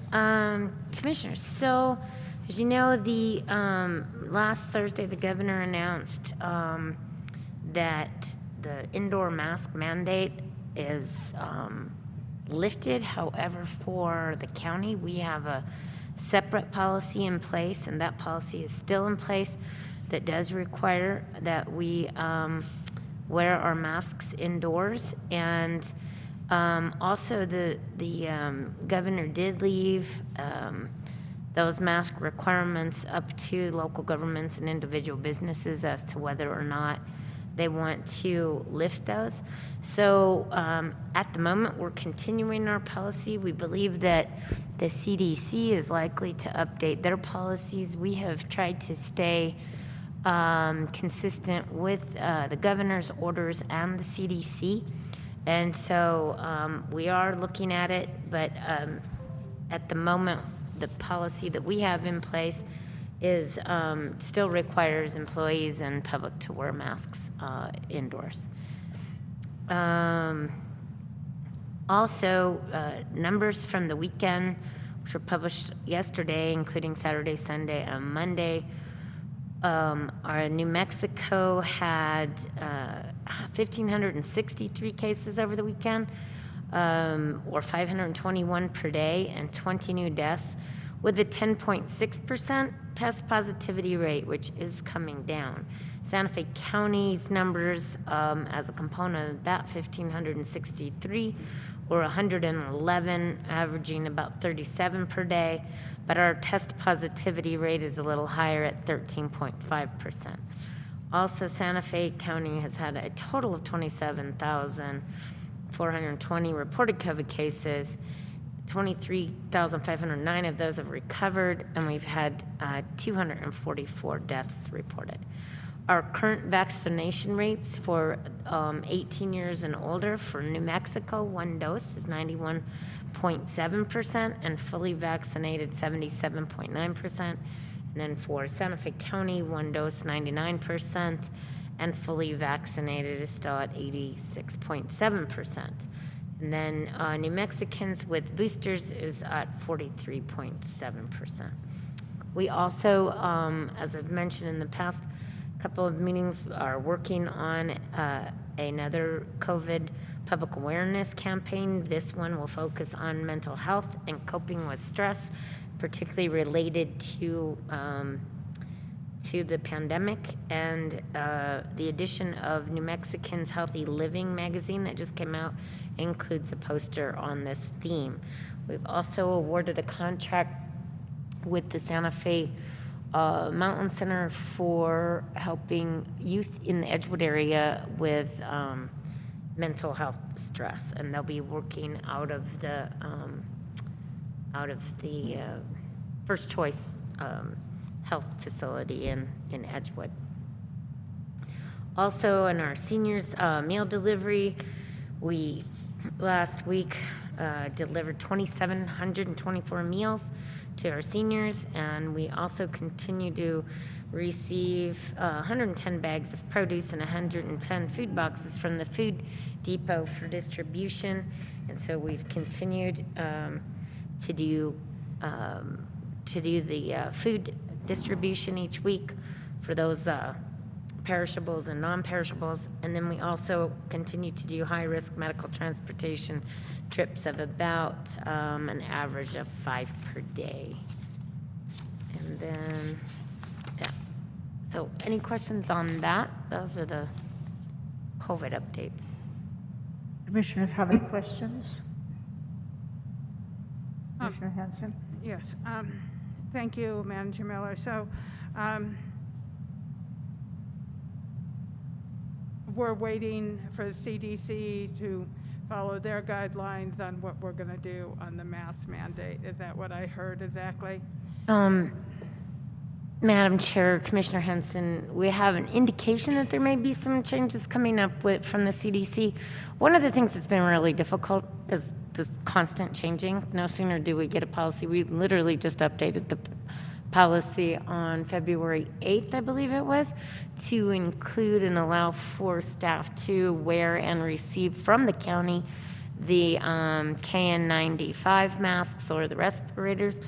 And then, 10 days later, 9 days later, all of a sudden we don't need to wear a mask indoors. So it's been really difficult. Each one of these policies, we work with our bargaining units to make sure when we do a change to one of the COVID policies that we work with the unions. So at the moment we have it in place, and legal is working on what it would look like if we go back to a policy similar to what we had prior to the latest.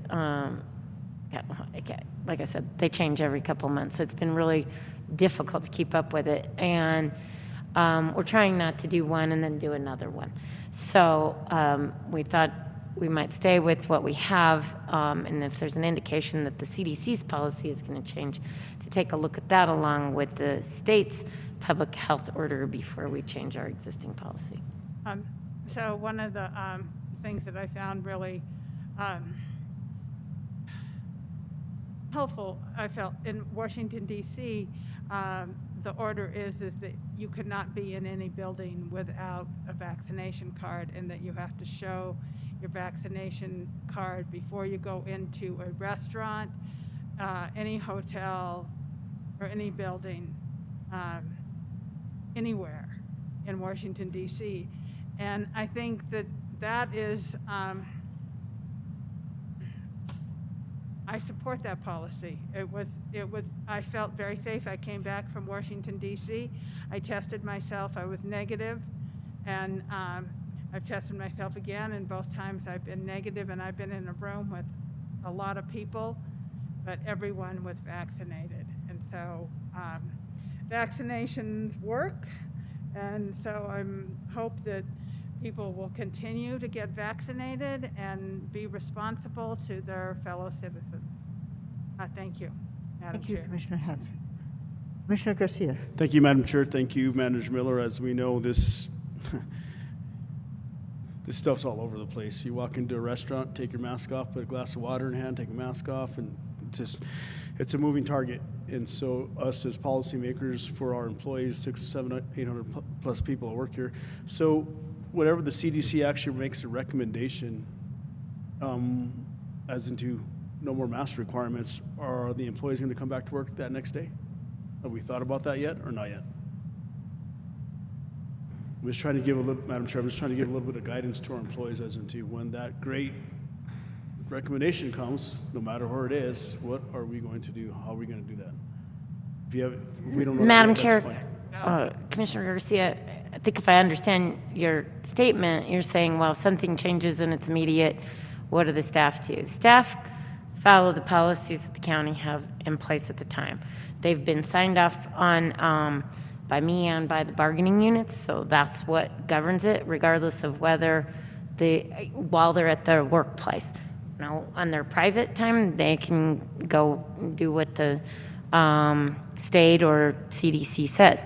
But one of the things that's problematic, for instance, the state changed their policy. The health order that included the mask mandate was supposed to be in effect till March 4th, and the change was made immediately. We couldn't change our policy that quickly unless I had known, but we didn't know that change was coming. So what we do when there's a change made at the state level or at the CDC level, we go back and we look at our policies, but they don't immediately disappear just because the state or CDC changes their policy. We do change them and we do update them, but it doesn't happen overnight. So even if the CDC says we don't need masks, that still doesn't mean that our policy immediately goes out the door.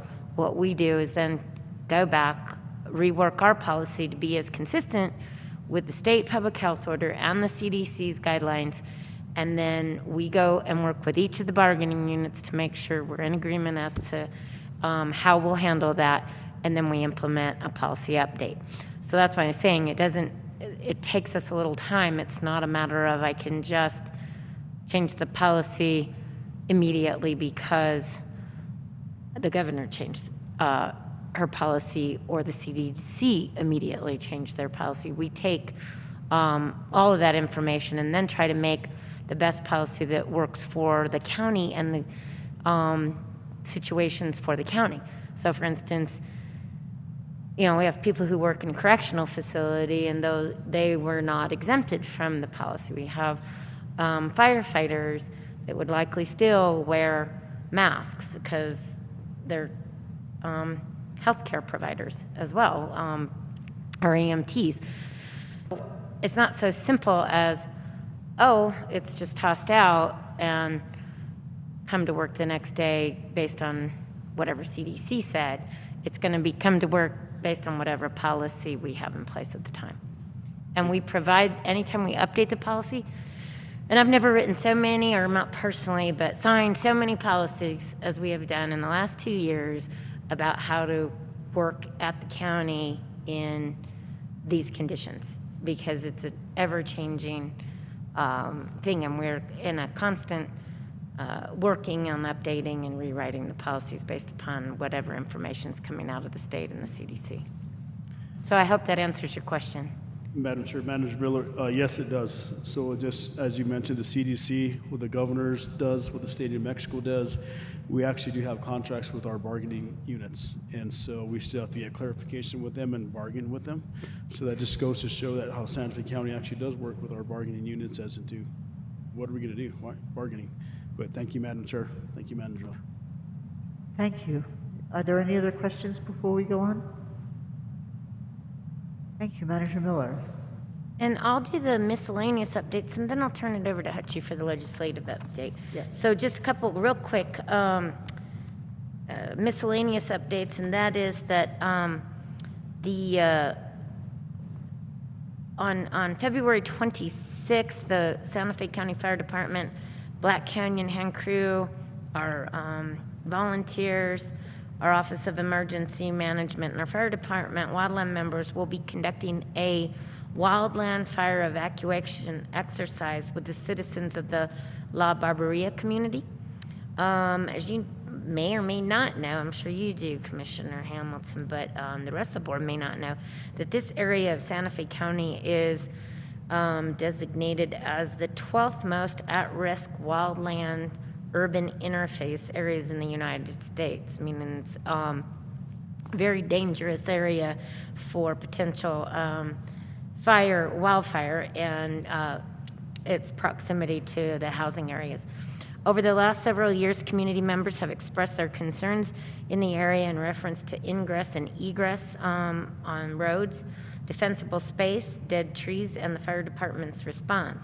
Last year, the fire chief and fire marshal worked with Mr. Jesse Law and Commissioner Hamilton to get a better understanding of the issues and potential next steps in this very vulnerable area of the county. So life safety is the fire department's #1 priority of our risk management plan.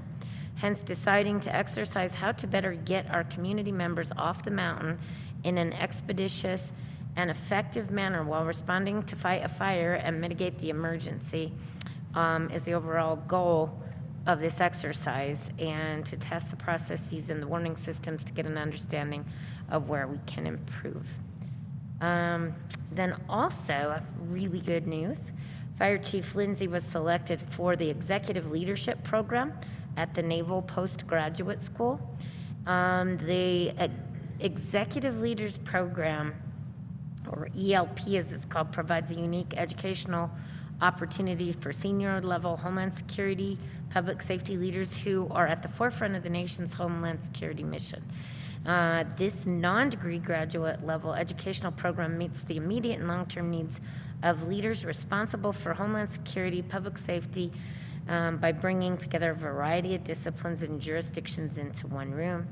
Each class consists of a diverse group of federal, state, local, territorial, tribal, and private sector leaders who become enhanced decision makers and innovative collaborators. Participants learn from each other by discussing relevant issues and complex problems while developing policies and strategies to enhance their organization or agency's Homeland Security public safety mission. And all the costs associated with participation in the program, the tuition, course materials, and travel are covered by the Center of Homeland Defense and Security through its sponsor, the U.S. Department of Homeland Security's National Preparedness Directorate, FEMA. So very excited that Fire Chief Lindsay was selected for that program. Those are my updates. And if there's no questions, we could go to legislative matters. We can, but want to offer big congratulations to Chief Lindsay on that. That'll be really good for us and our community. And also a big thank you to her and Chief Feehill and everybody who's working on this exercise for Saturday. That's going to be incredibly valuable for that area and my district. And I really appreciate that they put that as a priority. So yes, we can go on to 7C. Haji, are you online to do this? Good afternoon, Madam Chair, Commissioners. Yes, I am. Haji Miller, Intergovernmental Coordinator with the County Manager's Office. So the caption that we have on the agenda today is looking at past items that may be potentially supported by the Commission. So let me go ahead and pull up the overview I prepared regarding past items.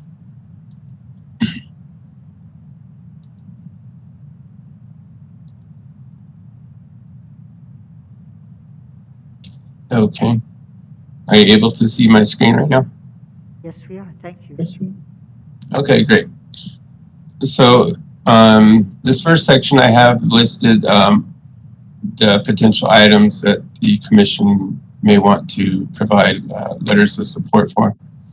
And these are the big key items which have made it through the session, passed both the House and the Senate, received concurrence or any of the other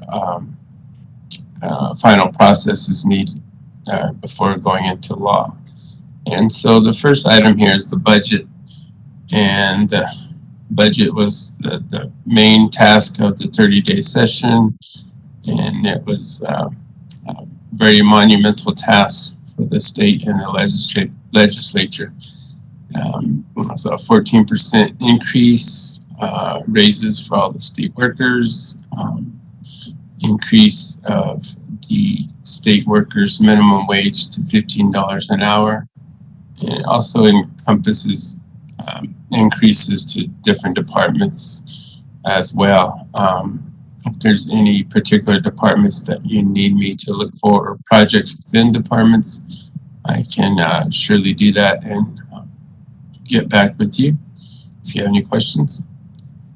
The next item is the tax package, and this was contained several of the items which the commission had provided support for, which was the elimination of the taxation on Social Security benefits, the new solar market development income tax credit, and the sustainable building tax credit.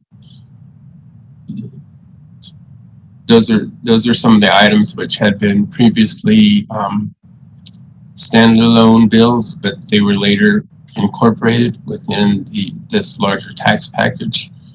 And listed here are all the different items that were included in the tax package as it made its final passage. That final bill, which included all of these items, was House Bill 163. The next slide. The solar, the extension of the solar market sunset date is really looking far into the future. That's really progressive of the legislature. I assume that's a typo, right? 32? I'll have to double check that. Yeah. Well, they really Yeah, don't you're want right. that to sunset. I'm sure it is. I imagine it is. Anyway, go ahead, Hutch. That's not neither here Okay. nor there, as they say. I'll make sure and double check that, but I'm looking at the bill. But moving on, the next one is the Harm Reduction Act. This was supported by the commission as well, House Bill 52, and we have already worked with the Community Services Department, and they have contacted the manager's office. So we have provided a letter of support for that particular item already to the governor's office. And this is very specific in that it was allowing possession of test strips used to determine fentanyl and other substances. It's become a real big problem, and that was received wide support from both parts of the legislature and on both sides of the aisle. Next one, these ones deal with interacting with private sector, and the next item is anti-donation clause. So similar in topic, but HB 7 relates to economic development opportunities for the New Mexico Finance Authority working with private sectors. So this bill would allow that to occur. In the past, there have been obstacles in state law prohibiting state authorities working and providing state funding to private sector entities. So this frees that up. And House Joint Resolution 1, this will eventually have to go to voters of the state. And this is proposing a question to voters whether to amend the New Mexico Constitution relating the anti-donation clause. And if passed, this will allow, it says here, household services such as internet, energy, water, wastewater, or other services provided by law. So localities would be able to assist individuals in those particular areas for that and not be held up with stipulations within the anti-donation clause. Really big one for the state, and education is the Opportunity Scholarship. This provides full college tuition and fees for New Mexico students. A very monumental piece of legislation for the state and for higher education.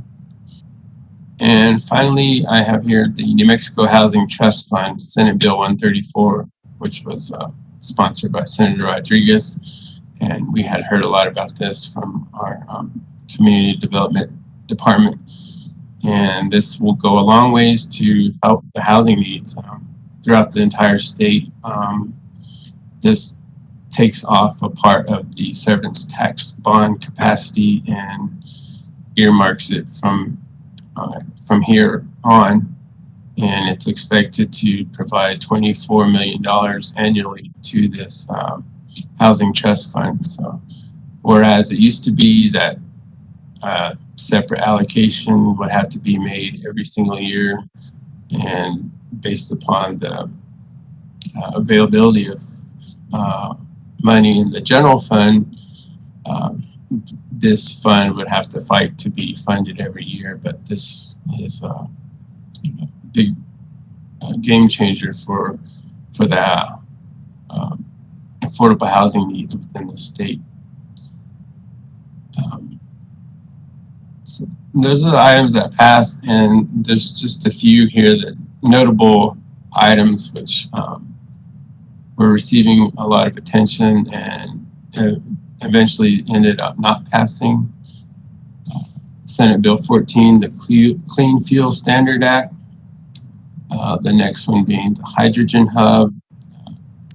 That was creating a framework of incentives for this new industry, and that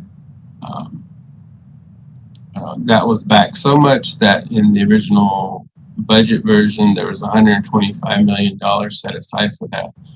And seeing that passage of a hydrogen hub bill wasn't going to make it, the legislature reallocated that money into reserves, $75 million, and then the other $50 million for transportation and broadband projects. And lastly, I have on the list is the election law changes / voting rights. So in the, say, final hours, Senate Bill 144 was trying to include everything related to election code changes. That included the technical changes that were proposed in Senate Bill 6, and also the Voting Rights Act changes, which was proposed in Senate Bill 8, and really came down to the last final hours, and this bill just didn't make it through. The legislature just ran out of time for that particular piece of legislation. And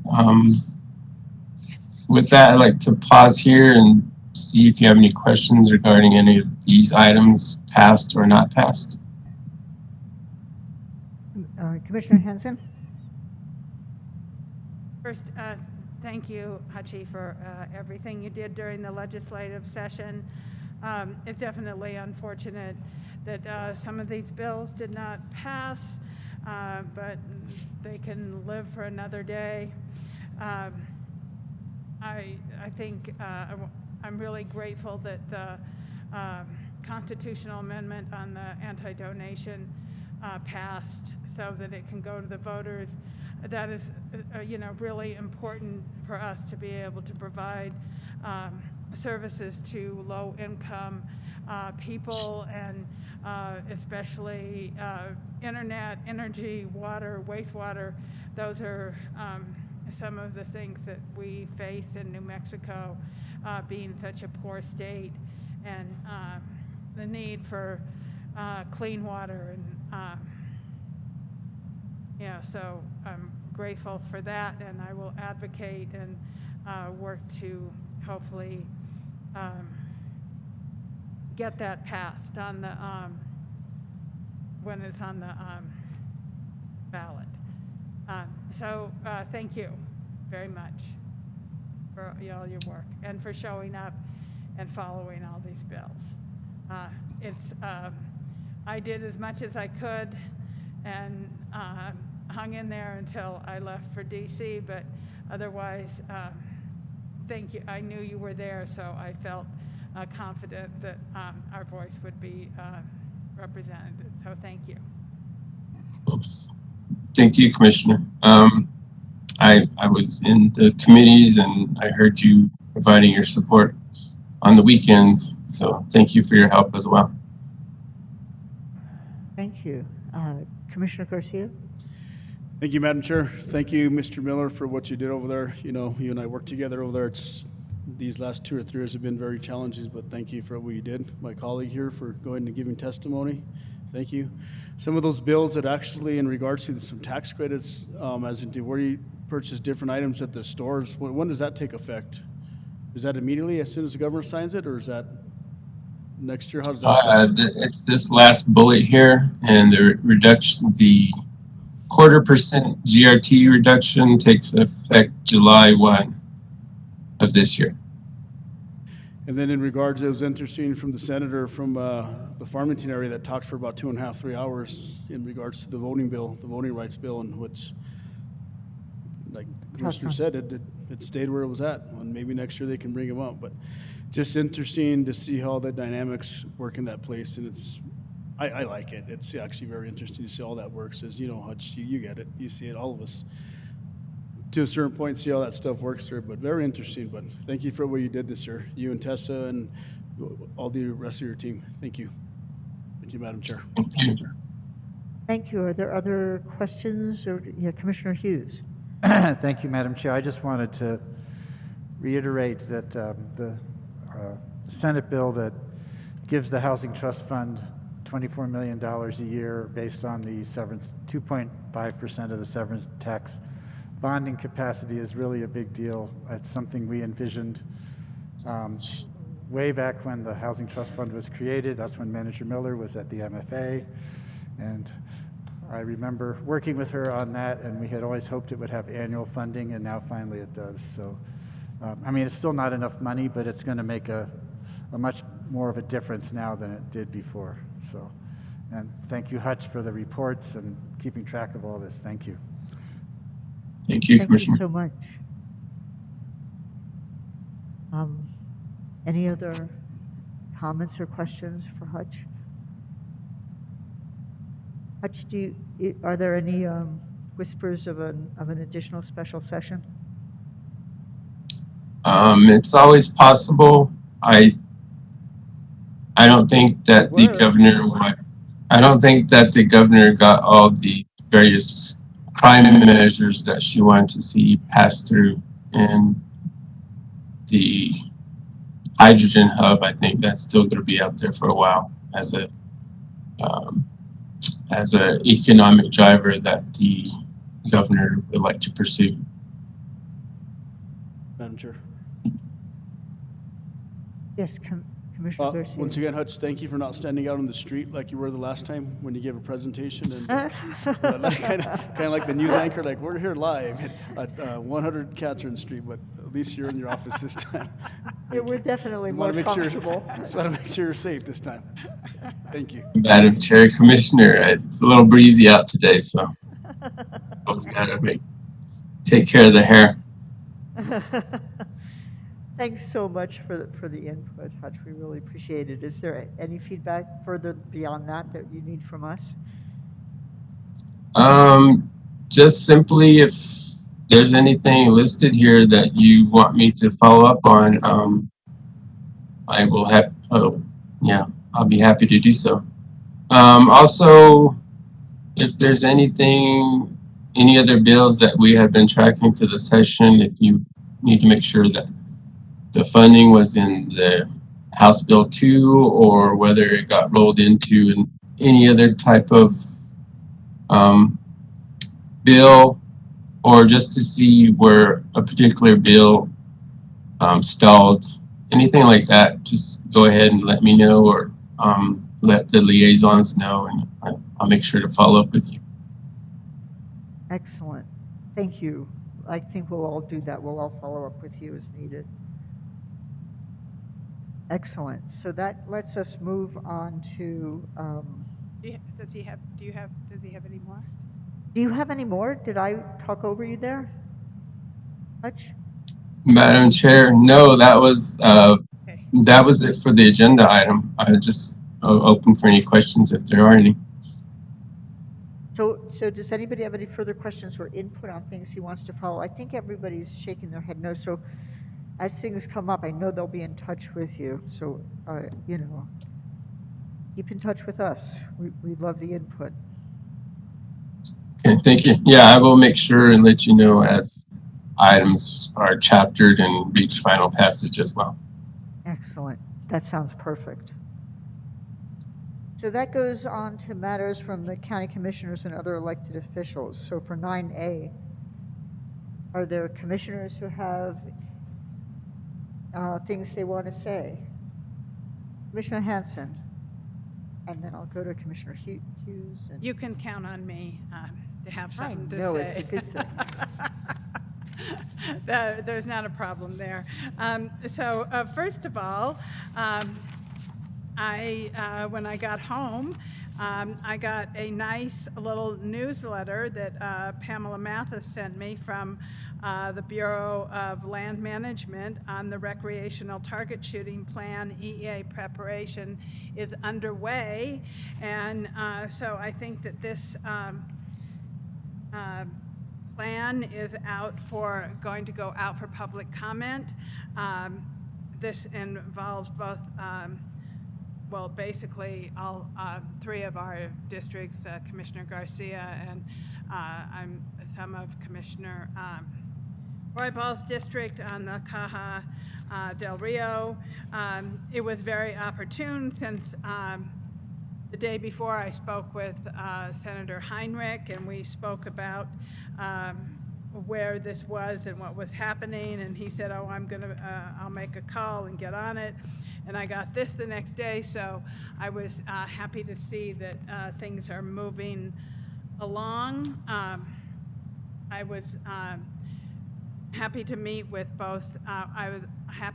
Senator Heinrich in DC and with the offices of Ben Ray Lujan, Levi Patterson, and at Teresa Ledger Fernandez's office, her chief of staff, Nathan Shamil. And they were all very responsive to our needs and concerns, and sent some links for where we could find money and how we could get access to some of the money in the infrastructure package. I also brought back a number of packets from NACO that talk about, one is the broadband task force that I'm hoping it is a handbook for effective administration of state and local broadband programs. I plan to share this with Chris Heyer. Then there is a breakdown of federal infrastructure available to counties, which I think is really important. This is quite a big document.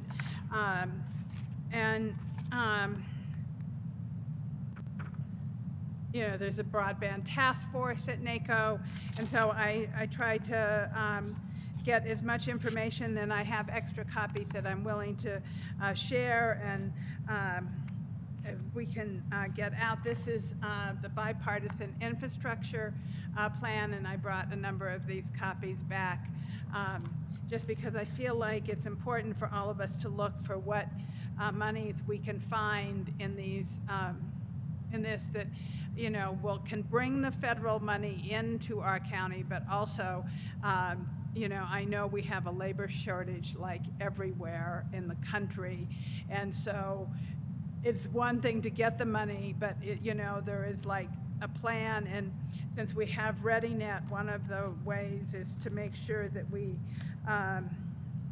work with them to get money here. What else? I want to thank Hutch for the overview. I found one of the things interesting that Senator Heinrich was concerned about is that he says there's a huge amount of tires out on Buckman near the Rio Grande, and he wondered about cleaning up of that. And I didn't know exactly where it was, but I think that if we maybe it's we did do a tire cleanup through NMED, and I did mention it to Neil Denton, who worked for this division at NMED. My resolution on creative economies that I supported with that Teresa Leger Fernandez, our Congresswoman, wrote with Senator Ben Ray Lujan was passed unanimously at NACO, which I have always taken to heart. The advice that I received from one of the staffers at NACO is find something you can win on. Because you lose on a lot of things. It's unfortunate that NACO is a relatively conservative organization and doesn't always see things the same way that we do here in the north of Santa Fe County. But I was very heartened by the fact that the letter that we approved for WOTUS, Senator Heinrich was very interested in, and instead of just giving it off to one of his staffers, he took it for himself to read, which, you know, I thought that was a good sign. He was also very interested in the Old Santa Fe Trail Association newsletter. I brought him an extra copy of a newsletter that featured our building, and he was very happy to see that. And I told him it was, you know, some bedtime reading for him. So he appreciated it and took both of those and didn't hand them off to staff. So I felt like the trip to DC was worthwhile for the county and for all of us to be made aware of the things that are available and how we can use the resources of NACO to our advantage. And so thank you, Madam Chair. I probably have forgotten something, but it will go into my newsletter. So thank you very much for everything. Excellent, thank you, and thanks for the information on what went on in DC. Commissioner Hughes? Thank you, Madam Commissioner Chair. I Garcia? just have a couple of quick things because I don't like to repeat things I've said before. So, but there's always issues in District 5 coming up. One is that people are anxious for the senior center to reopen. And so I think that I know we have to be very careful, and I think mainly people are happy that we're being very careful and not getting anybody sick, but on the other hand, people like to get together. So, you know, when that happens, I think people will be very happy, because you probably know there's a lot of senior citizens who live in District 5. The other thing is, unfortunately, in recent weeks, there's been at least 3 coyotes who were poisoned and died. They were taken to the state lab for necropsy, whatever you do, autopsies on animals. And it was rodenticide poisons that they had. So I think maybe when we're looking at our strategic plan, I don't know if we can come up with a way to educate people not to do that, or whether we have to ban rodenticides, which is what a lot of my constituents would like. But it is pretty horrible to think that poisons that are meant to kill rats and mice are making their way up the food chain and killing some of our large animals that, you know, we mostly love watching run around in our yards and outside. So just wanted to mention that, but I have my next public meeting on March 3rd. Thank you. Excellent, thank you. Commissioner Garcia? Thank you, Madam Chair. Thank you, my colleagues. Thank you, Commissioner, for those of you that she actually went and represented Santa Fe County in Washington, D.C. for the National Association of Counties, and I'm sure she did an excellent job there. Thank you. To the individuals that actually did snow removal, we got a lot of snow this last week or 2 weeks, and they did an excellent job. I was very proud to see those individuals that actually did snow removal. My little cousin called me at 4:30 in the morning and said, your county trucks are out there. I said, they're not my county trucks, they're your county trucks, but they were out there at 4:35 in the morning. But to the staff, thank you for what you guys do out there when people are still asleep, and you realize what you do when you drive to work or here on the sidewalks at our buildings. It's done. Hutch, thank you for actually doing what you do out there at the session, and it's come to an end. Speaker Egoff, he's not running for re-election, and he actually has stepped down, and thank you for what you've done for the community as into public service, as we all do. And not everybody calls us and tells you thank you, but nonetheless, my colleagues, thank you for what we do as service to this community. Speaker Egoff, thank you. Just a couple last things. We put my dad to rest yesterday.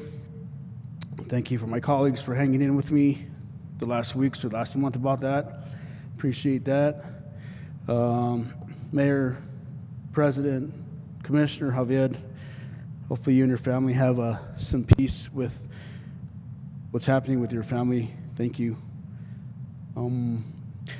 I'm also interested in our senior centers that are opening. As the commissioner mentioned, where are we going with that? How is that going to happen? I know it's a moving target, so we'll decide as the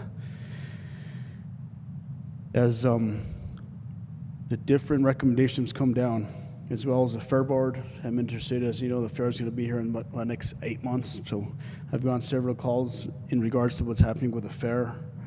But like I said, it is a moving target, so I know our manager as well as our attorney Schaefer will actually be looking at that stuff. But nonetheless, thank you, my colleagues, for hanging in there with me during a couple of rough weeks, month, but thank you. Thank you. Thank you, Commissioner Garcia. Commissioner Roybal? Thank you, Madam Chair. I do want to also mention about the senior centers. I've been getting a lot of calls from constituents wondering when the senior centers will open back up. A lot of my constituents, and I'm sure as well as a lot of your constituents do, the senior centers provide activities for the seniors, and it's been a tough time, during this pandemic. And so, I'm looking forward to seeing those centers reopen. And so I know I've been getting a lot of calls in regards to that as well. And I just wanted to also just, ask everybody to keep Senator Lujan and his family and their thoughts and prayers for his full recovery. I know he's doing a lot better, and I just want us to continue to think about them and recognize the hard work that he's done for our state and local communities. Also, I did want to share a letter that I did receive, and basically it says, Dear Commissioners, Commissioner Roybal and Commissioner Board, we'd like to thank you for the wonderful recognition for all of us who exhibited at the county fair. I thought it was wonderful after all the time and hard work you all put into making our fair happen. You went above it all and gave us all extra special recognition. Thank you again for all you do. We're very fortunate to have your support for all the county. The Roybals, Wayne, Renee, Cipriana, and Elena. So, I just want to, sort of reiterate that, it's our staff and, also, the fair board and the county staff and the members, as they do all the heavy lifting. I'm looking forward to our 2022 county fair, and I just want them to know that, for them to let us know how we can help. And really, that's it for now, Madam Chair. Thank you for the time. Thank you so much. And I just wanted to mention briefly, because I appreciate that Manager Miller mentioned the big fire evacuation exercise that's going to happen in my district on Saturday. And I know there are a lot of notices going up for that. But in addition, last Wednesday, we did Coffee with the Commission. We actually included a special topic to get information on broadband, and Joseph Montoya very graciously agreed to attend, and he made a really nice, low-key, but very informative presentation and discussion with everybody, and people appreciated it. In fact, some people contacted me after the meeting to thank him for that. So I guess they should have really contacted him. But anyway, special thanks to Joseph Montoya for agreeing to do that. The community really appreciated that. So that takes us to item 9B, which is matters from other elected officials. Madam Clerk, do you have stuff for us? Yes, Madam Chair. Thank you. So I did want to remind everyone that there's been some shuffling of who might be running for office. And so filing day is going to be Tuesday, March 8th from 9 a.m. to 5 p.m. We do recommend folks make an appointment in order to be able to file. If you're running for House or Senate, you will need to get signatures, and the Secretary of State has the exact amount of signatures that you will need to get in order to file. If you're running for County Commission or Assessor or Sheriff, you will need to pay a $50 filing fund or sign a pauper statement. I did want to announce that we did get some money out of the legislature, so our sorting machine has been fully paid for, and we also got about $350,000 for our juvenile facility, so we should be able to make some improvements there for the new clerk's warehouse. And I am disappointed that we did not get the voting rights bill passed in the legislature, but there's a little bit of history in that. When in 2014, I got a senator to carry a bill that was going to give a tax break for menstrual pads and other, and also diapers. And I was told that that'd be too expensive to take out of the general fund. Baldonado carried it one year. Christine Trujillo carried it another year. And we finally got that passed. And it's 6 years from when that bill was first carried. I'm hoping voting rights won't take that long, but it is. It is something we have to keep working on. So thank you. Thank you so much. Are there other elected officials? Is our treasurer on, or our sheriff, or our assessor who would like to make any comments?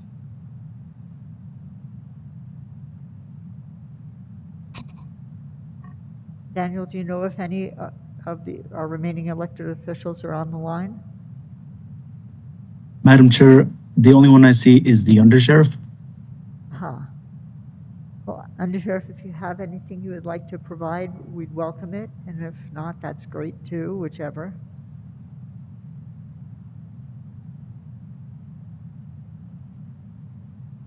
So hearing nothing, I will close that matter. And while it is after 5 o'clock, and so I know we have,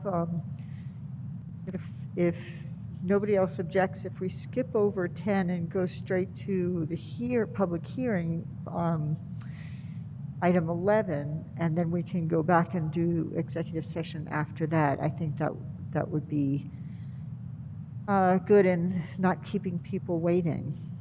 So if everybody's prepared to do that, item 11 is the public hearing on a transfer of ownership of dispenser liquor license. BL Santa Fe LLC is the applicant. I think we could go directly to Jose Larrañaga, who is the case manager, to start the presentation. Thank you, Madam Chair. BL Santa Fe LLC applicant, and it was Meg Meister who was the agent, but Robin James is going to be representing the applicant. Request approval of a transfer of ownership of a dispenser liquor license number 0469, with on-premises consumption only. The site is located at 1297 Bishop's Lodge Road. The property is zoned as Planned Development District within sections 4, 5, and 6, Township 17 North, Range 10 East, Commission District 1. The applicant is requesting approval of a transfer of ownership of dispenser liquor license number 0469 with on-premise consumption only. The LLC owns license number 0469. Due to a shift with the ownership, the State Alcoholic Beverage Control requires the license to go through this process. The dispenser liquor license allows the serving of alcohol throughout the entire resort. No change to the business location or name is being requested. The applicant has a current Santa Fe County business license and a current permit to operate from New Mexico Environment Department. The zoning for this property is regulated by ordinance number 2016-9, the Sustainable Land Development Code, Chapter 8, Section 8.10.10. The site is zoned as a planned development district.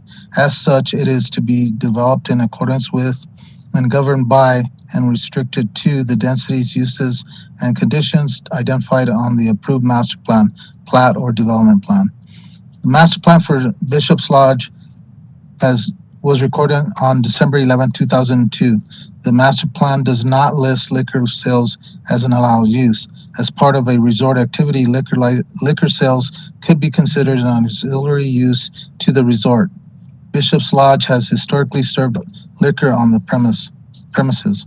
Section 1.11.3 states, development permits and final approvals granted by the board, county development review committee, or the administrator prior to the enactment of the SLDC for which rights have vested shall remain valid, and development and use of the property shall be allowed so long as the development and use is in accordance with the development permit and final approval. The State Alcoholic Beverage Control granted preliminary approval of this request in accordance with Section 60-6B-4 NMSA of the Liquor Control Act.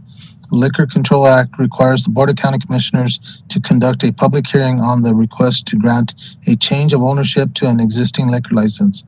In accordance with the Liquor Control Act, the BCC may disapprove the issuance of the license if the issuance would be in violation of zoning or an ordinance, or the issuance would be detrimental to public health, safety, or morals of the residents of the local option district.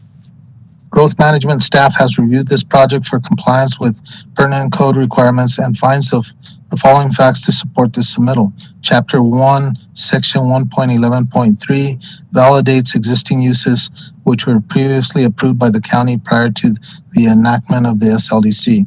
The applicant has met the state of New Mexico requirements for noticing, and the site is 7,845 feet from the nearest church and 6,632 feet from the nearest school. Staff recommends approval of a transfer of ownership of a liquor license number 0469 to be located at 1297 Bishop's Lodge Road. Madam Chair, I stand for any questions. Thank you very much. Before I go to the board for any questions, Jose, is there the applicant, do they care to make any statements? Madam Chair, go ahead. Sorry, Jose, this is Robin James at Model Sperling. I think that Jose has summed up everything, but we are here on behalf of the applicant, so we are also happy to stand for any questions. Dave Parker of Operations is also here and is happy to stand for any questions as well. Excellent. Thank you very much, Robin. So unless any board members have a burning question, I'll go to public comment first. Is that acceptable? Okay, so I'd like to open the public comment, public hearing. And is there anybody here from the public who wishes to speak to this matter?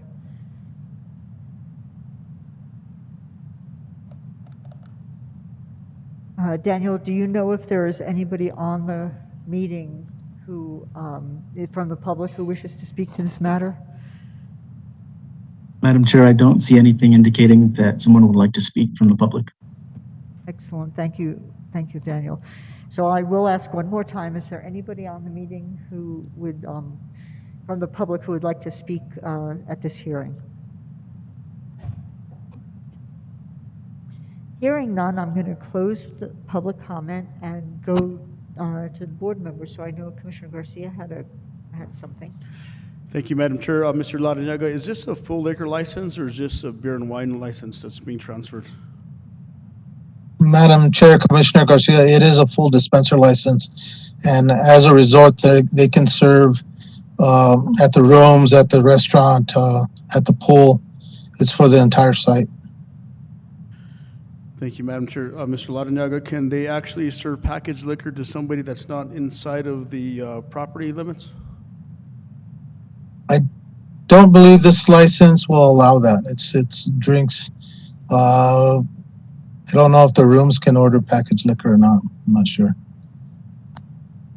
Thank you, Madam Chair. Thank you, Mr. Ladanaga. Are there other board members with questions? Commissioner Hanson? Can I make a motion to? Certainly. I would like to make a motion to approve case 22 5011 Santa Fe LLC transfer of ownership of dispenser liquor license. Applicant Meg Meister, agent request. I guess we have a new agent, Robin. I don't remember her name. I apologize. Request approval of transfer of ownership of dispenser liquor license number 0469, etc. Madam Chair? Yes. I think the case number, I think it was, Commissioner Hanson said 22-5011, but it's actually 22-5010. I thought I said 10. Okay, as long as we have it on the record. Okay, so I'll second it. I just wanted to Excellent. make sure that we had the right case number. Great, thank you. So I have a motion and a second. Is there anything further under discussion? Seeing none, all in favor, please say aye. Aye. Aye. Any opposed? Thank you. This passes, and thank you very much for bringing this forward. That allows us to go back to item 10, which is matters from the county attorney. So, Attorney Schaefer. Well, Madam Chair, before Attorney Schaefer reads the item, is there anything on the reports that any of the commissioners have Thank you for bringing questions for the department directors? Thank you so much for bringing that up. Does anybody have any questions for the department directors?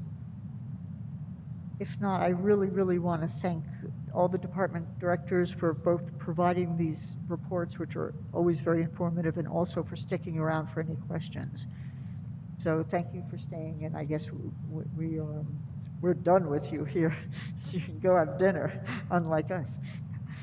No, thank you very much, and thanks for mentioning that, Manager Miller. So Attorney Schaefer, what can we do for executive session?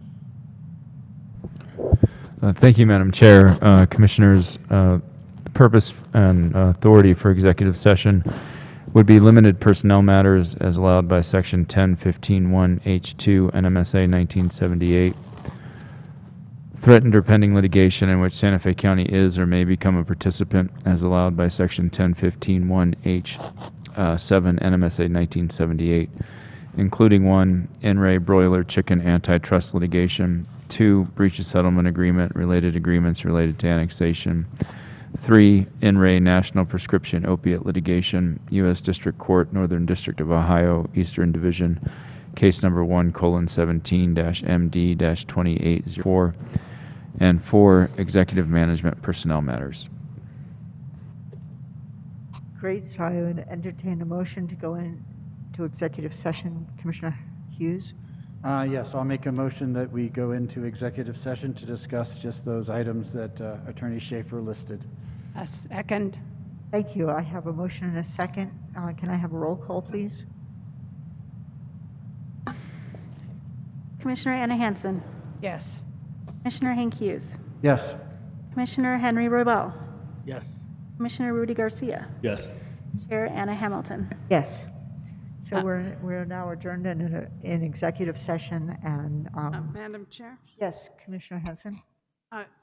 do we have any other concluding business? Can we end the meeting? Yes, that's what I was just addressing. Thank you. So I believe. Yes, we do have one item that we'll need to address after executive session. Thank you. So we will be back, and this meeting is not adjourned. We are just in executive session. Are we meeting in here for executive session or in there? In this room. Okay. The other room. Thank you, Commissioner Hanson.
we are on now. So we're out of executive session. I would entertain a motion to come out. Madam Chair, Yes. I'd like to make a Commissioner- motion that we come out of executive session where the only things discussed were the items that were summarized by our county attorney, and there was no action. Thank you. Second. Thank you. So I have a motion in 2 seconds. All in favor, please say aye. Aye. Any opposed? Thank you. So we're out of executive session, and we have a matter of business. Commissioner Hanson? Yes, so this is item 10B. Recognizing that county participation in the class action settlement will release the county's claims against individual defendants, I move to authorize the county manager to submit a claim on behalf of the county in the broiler chicken antitrust litigation. I'll second. Thank you. So I have a motion and a second. Is there anything under discussion? Seeing nothing, all in favor, please say aye. Aye. Aye. Any opposed? Thank you. So that motion passes, and that leaves just concluding business. Is there anybody with any announcements or other concluding business? If Madam not, Chair, yes, Commissioner. Garcia. I'd just like to make a motion for adjournment, but thanks to my colleagues and everybody that is here tonight with us, because sometimes you do the people's business, and it's very important, and unless you're here in the middle of the action, you don't see what happens, but thank you all. Thank you. Especially I'll staff. second, Madam Chair. Thank you. So I have a motion and a second. All in favor, please say aye. Aye. Aye. Good night, everybody, and thank you very much for a productive meeting.